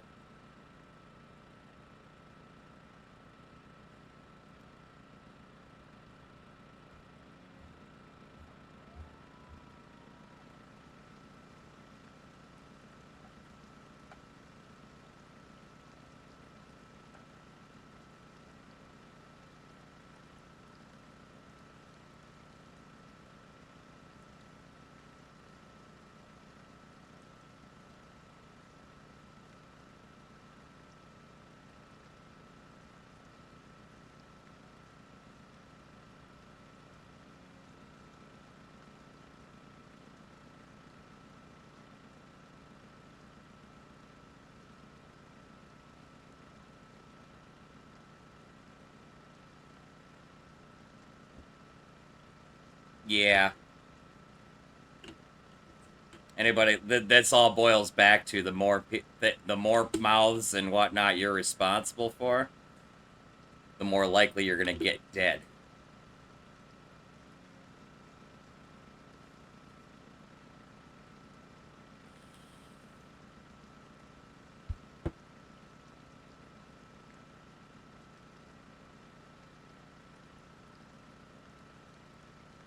Yup.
Give me my point of strength back.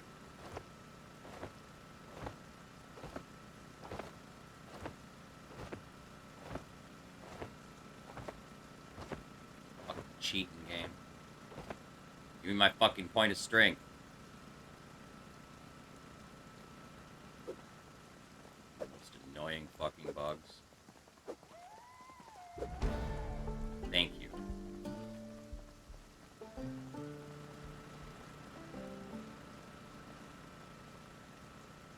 I don't know what causes that fucking 1 point of XP loss. Super annoying. Only ever notice it if you're running a fucking 10 fucking strength build.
what so many people fail to factor in is the human factor.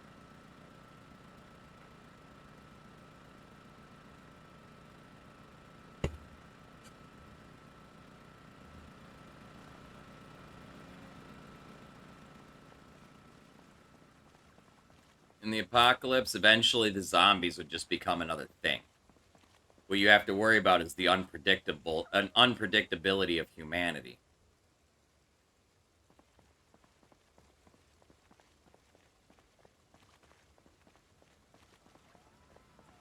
Assuming you manage to carve out some sort of little bit of meager existence for yourself in the zombie apocalypse, you still have to worry about the human factor.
I love that analogy. That applies to so many fucking things. But specifically in this instance, you're definitely not wrong.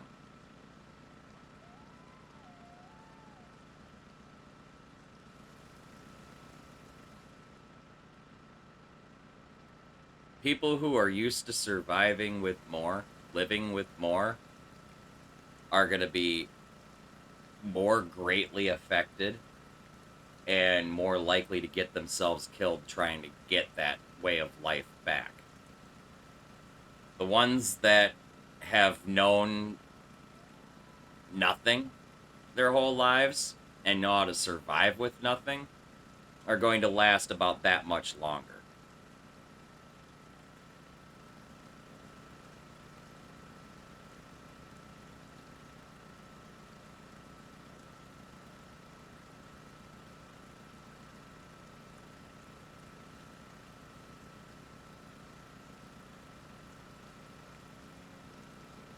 Yup.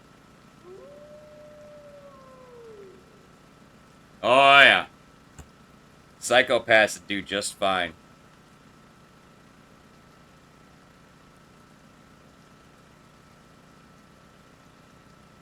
Yeah, you have to prepare yourself for the mentally for the eventuality of having to kill like a zombie child or something. You know. And even though it's a zombie, I'm pretty sure that would fuck you up in the head so goddamn bad. Unless you're a psychopath.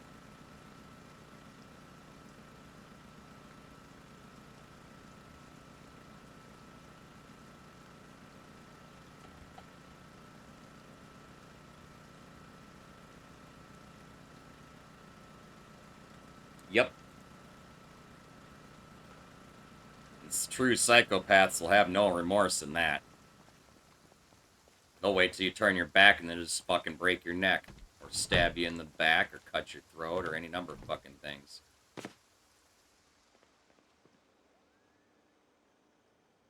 Probably just for looking at them wrong.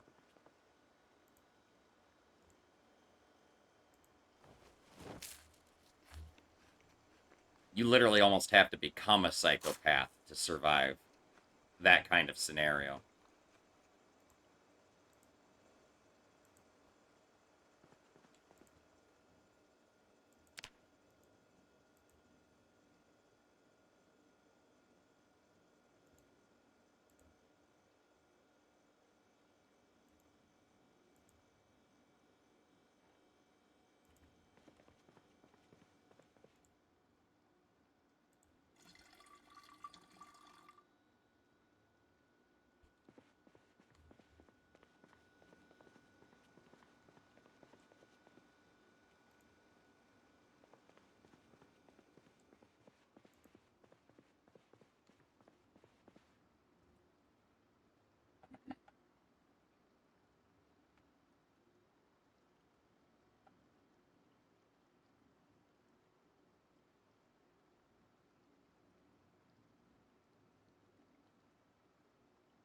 You see, and I know how to do all of that. That's a skill that I learned working at the butcher shop. Just that alone. If I needed to, I could dress a fucking deer or whatever wildlife. Frickin', I can process it, break it down, whatever. I know how to preserve that stuff too. Salt's a beautiful fucking thing. I know how to make smoked meat. I know how to do a lot of fucking things because of the butcher shop. But my pigs were already dead, yes. I do, however, know how to use a gun. I just don't like them.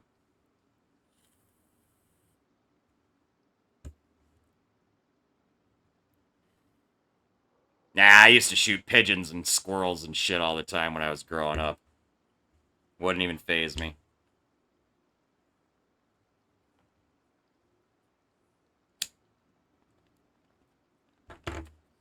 My diet is also like a fairly high percentage meat and protein. So, yeah. The average person would be shocked. If you show the average person a video detailing the process inside a slaughterhouse, about 60% of people you show that to will convert to being vegetarian or vegan really quickly. Yes, it is not a pretty process.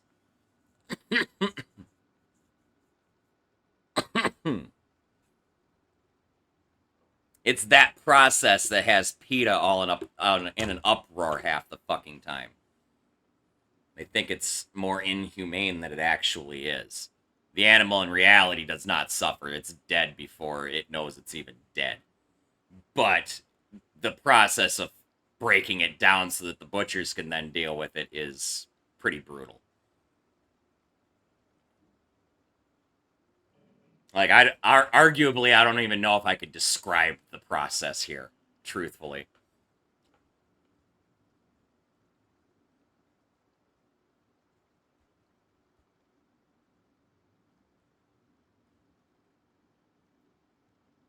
Oh yeah, Coaster. You'd be a vegetarian in the apocalypse really quick. No offense. Or you'd be finding a way to get a hold of me and recruit me just so I can fucking kill and process things for you.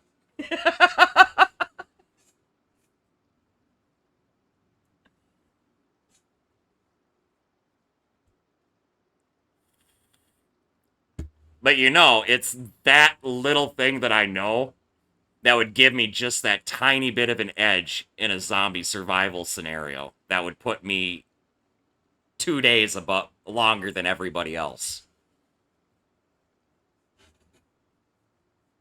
You know? I know what I need to do, and I can fucking do it, as far as that goes.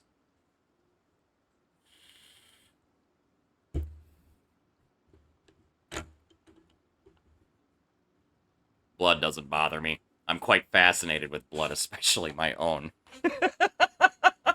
Oh, that was a little dark.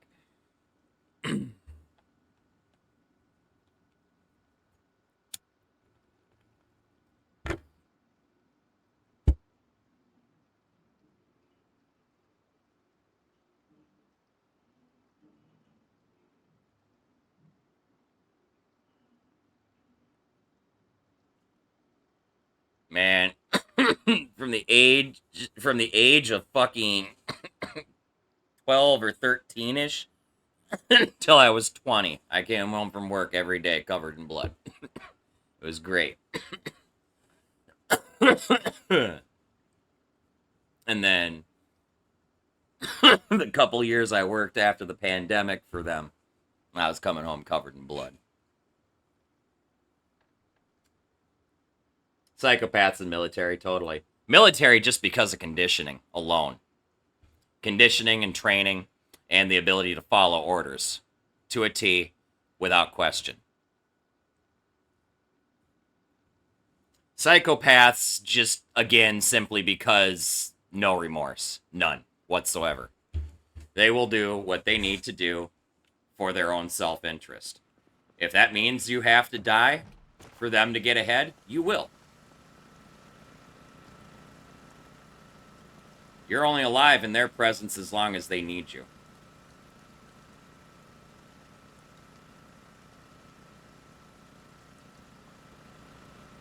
As long as you can continue to prove yourself being valuable to a psychopath, you'd probably have the best fucking bodyguard in the apocalypse short of a military officer.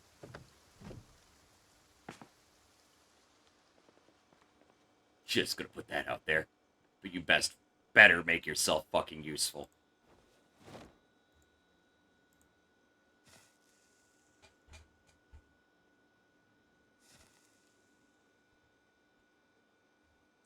All I'm going to say is, though, in the rare situations where a psychopath does, quote, freak out, you should be really freaked. Because if they're bothered, something is very, very wrong.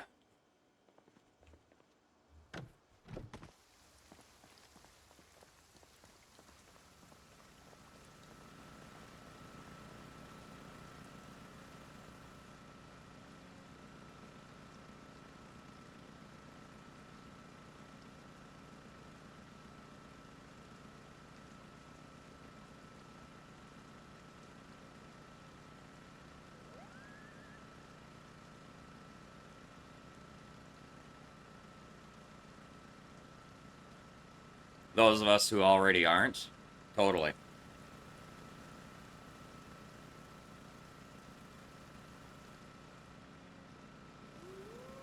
That would be a convert or you'd end up dead situation.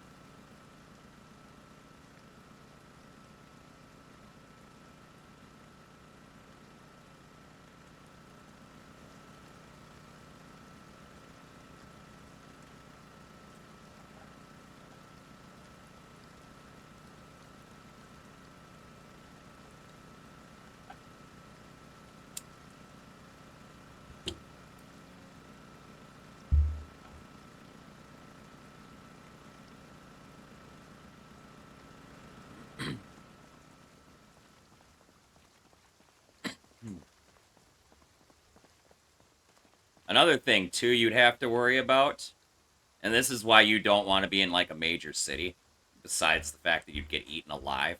But assuming you could survive in a major city, somehow outsmart the fucking dead, right?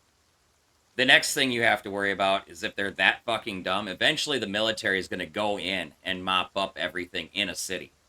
If they fucking can. And they're most likely just going to go in and fucking shoot anything that moves. They're not going to ask you any questions and wait to see if you try and fucking eat them. So that would be another thing to worry about farther down the road, is when the military decides to start making moves to clear things out for the sake of humanity. They would literally just kill everything. They would go into an area, assuming the whole area is hostile and there are no survivors, and they would shoot everything. Probably carpet bomb the shit out of it, yeah.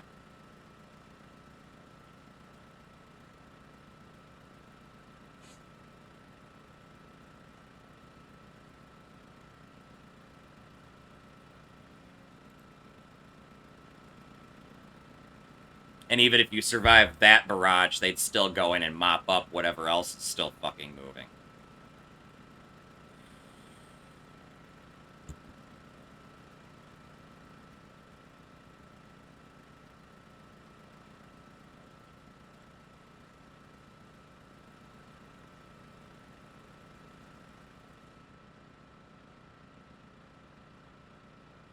Yep.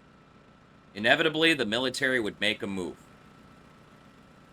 Now, I would argue the military is probably not going to go and try and liberate every fucking city, because an infection that widespread, it would just be impossible. They would have to focus what resources they have left on infection-free zones.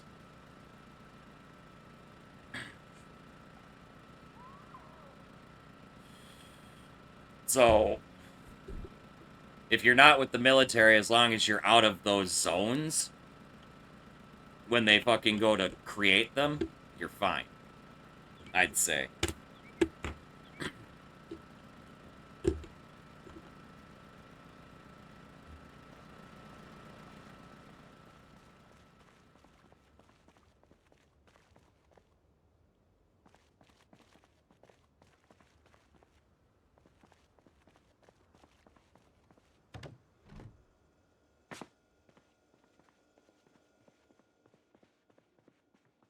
Oh, fucking no.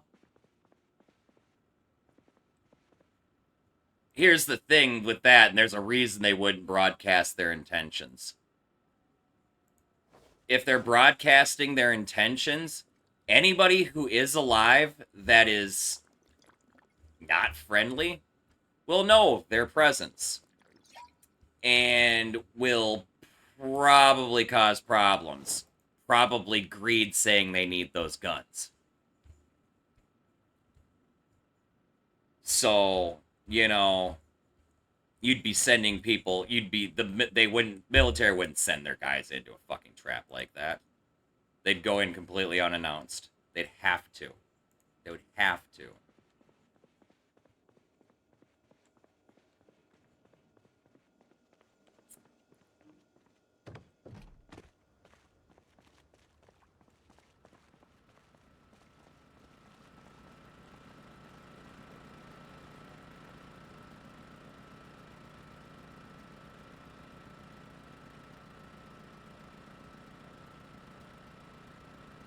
Yep.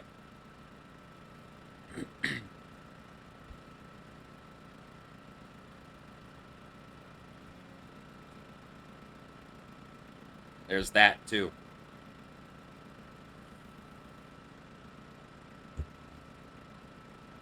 All like the Resident Evil fucking shit where they like sanitize Raccoon City or whatever, that nobody would know that was happening. Nobody would know that was happening.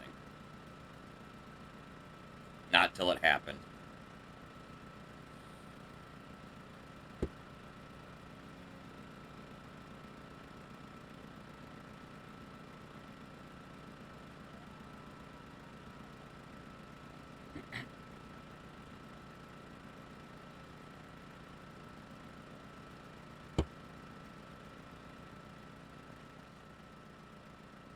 I also think how the virus spreads would kind of matter, too.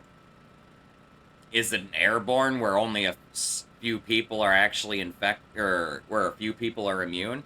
Kind of like fucking Left 4 Dead is? Or I should say asymptomatic? Or does it spread through bites and shit? You know? What kind of lore do you want to go with your zombie apocalypse?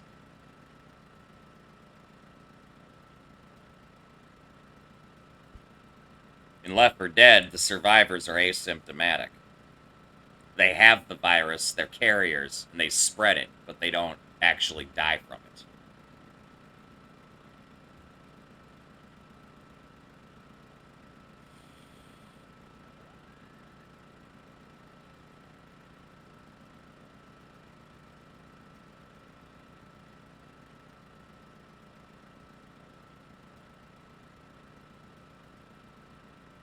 Yep.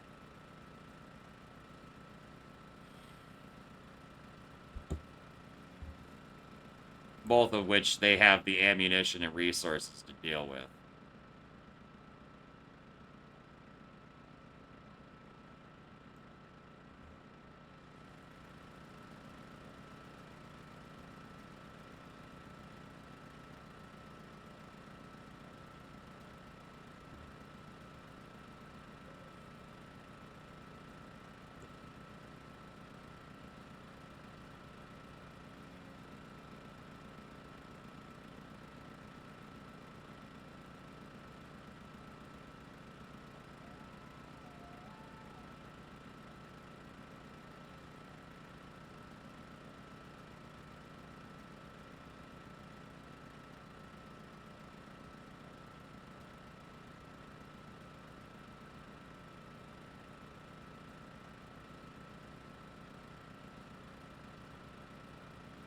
Yep.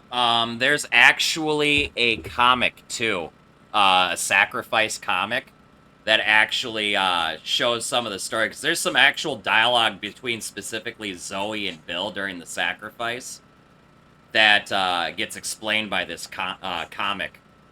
Because they actually do get picked up in the military by the in this comic or whatever, and then something goes wrong or whatever. I can't remember. It more noise, whatever, right? And these military guys hadn't seen anything but the regular fucking walker runners, whatever. They hadn't seen, like, the hunters and the smokers and shit.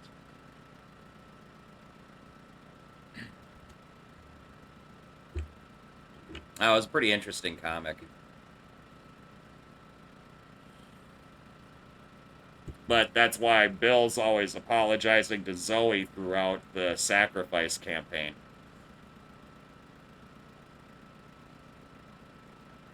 Or she's saying, or telling him she doesn't want to talk about something or whatever. It's that.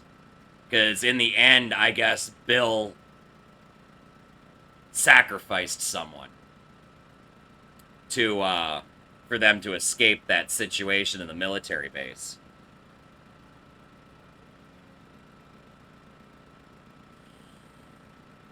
Basically threw a guy to the fucking corpses.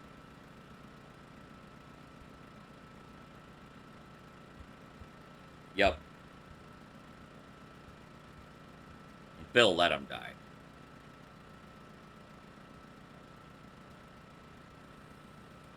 That's beside the point, though.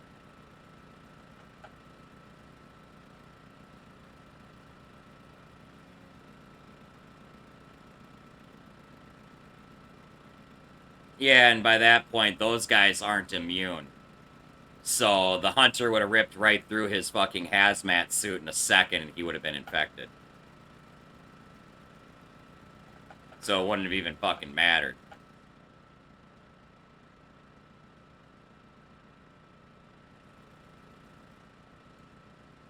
But anyway, that sacrifice comic is actually really fucking good. For anybody who hasn't read it.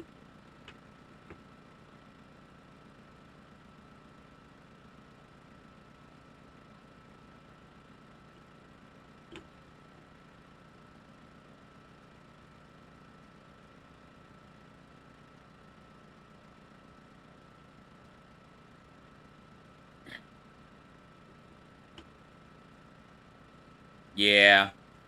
A mentality that'll get you killed in the apocalypse. In the apocalypse, number one is you.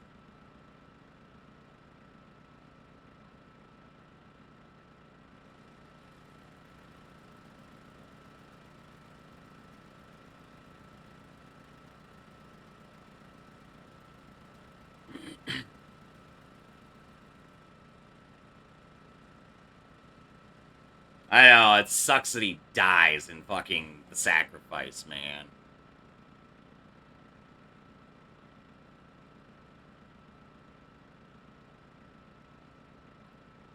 Whenever we do play Left 4 Dead, I always play Bill.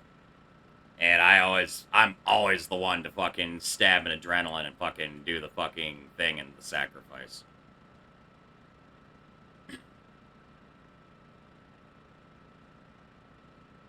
Yeah, didn't he have, like, cancer or something?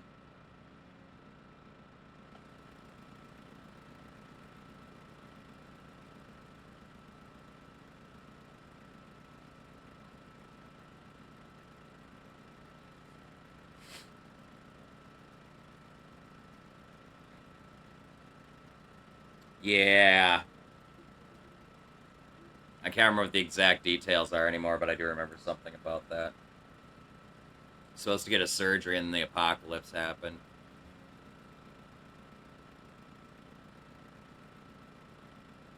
That would be why I don't remember the details.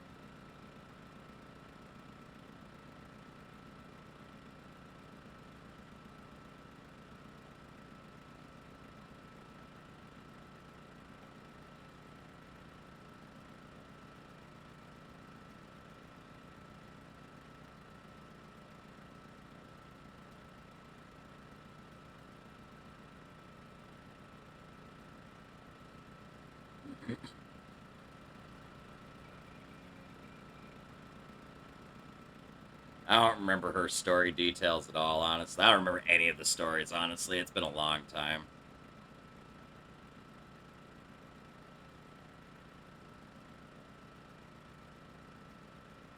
I remember with Francis, the apocalypse is the best thing that ever happened to him.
Oh, yeah, totally.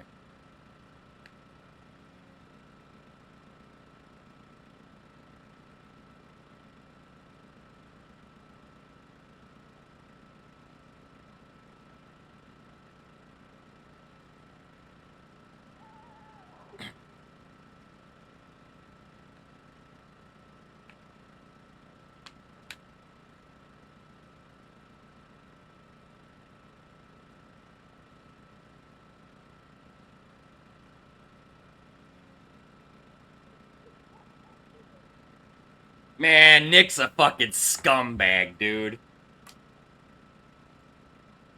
Nick's a fucking scumbag. I love him. He's a fucking scumbag.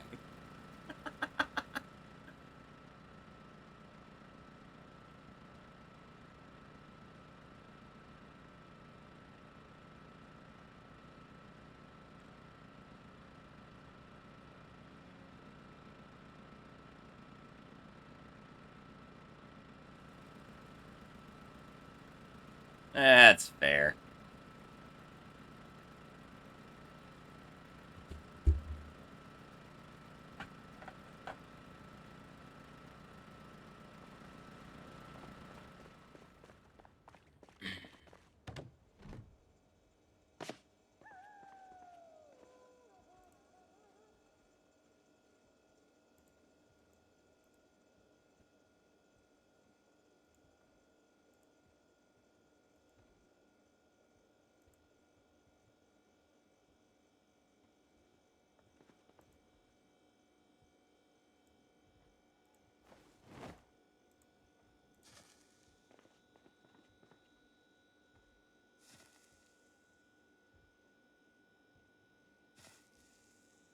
Fair enough.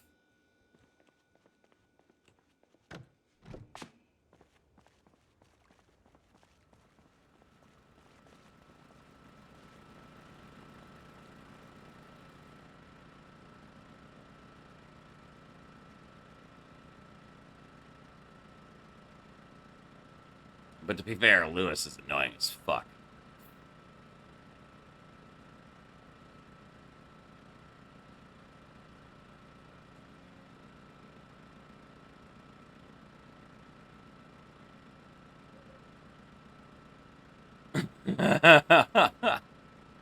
Fucking be realistic for once. I mean, there's looking at the fucking bright side, and then there's just... Dude, shut up.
Rochelle's alright. Ellis is kind of annoying.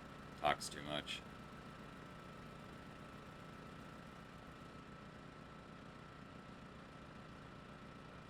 He just screams like stereotypical redneck.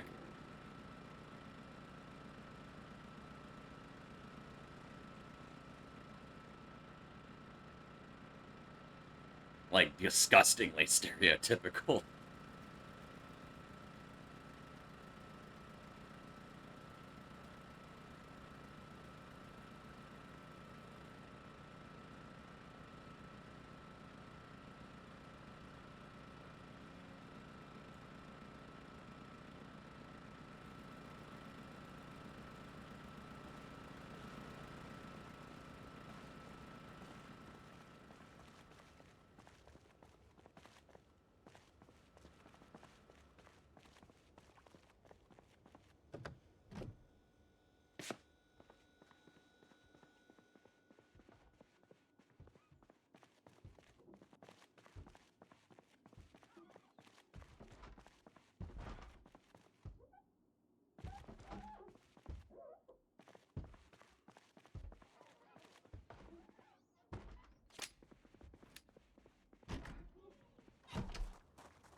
Oh, I actually really enjoy Portal. At least multiplayer Portal.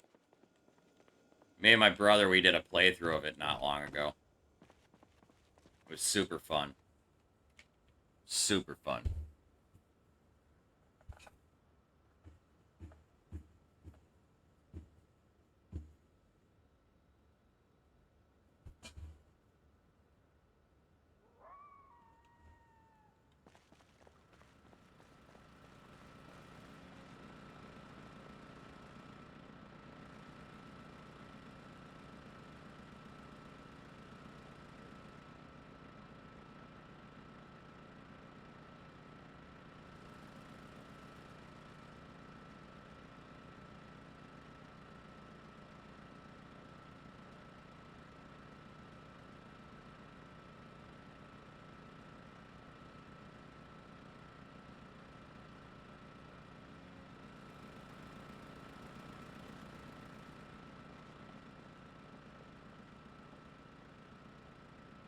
Oh, Valve has pretty high standards when it comes to games that they release.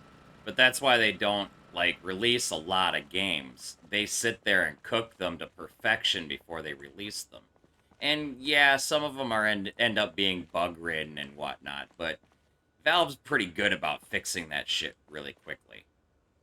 And then never mind the fact that I've never heard one complaint about the work environment over there, unlike other game developers. Which leads me to suspect Valve takes pretty good care of their employees if there's never a fucking complaint about them. Every company has at least one bullshit complaint. But not Valve.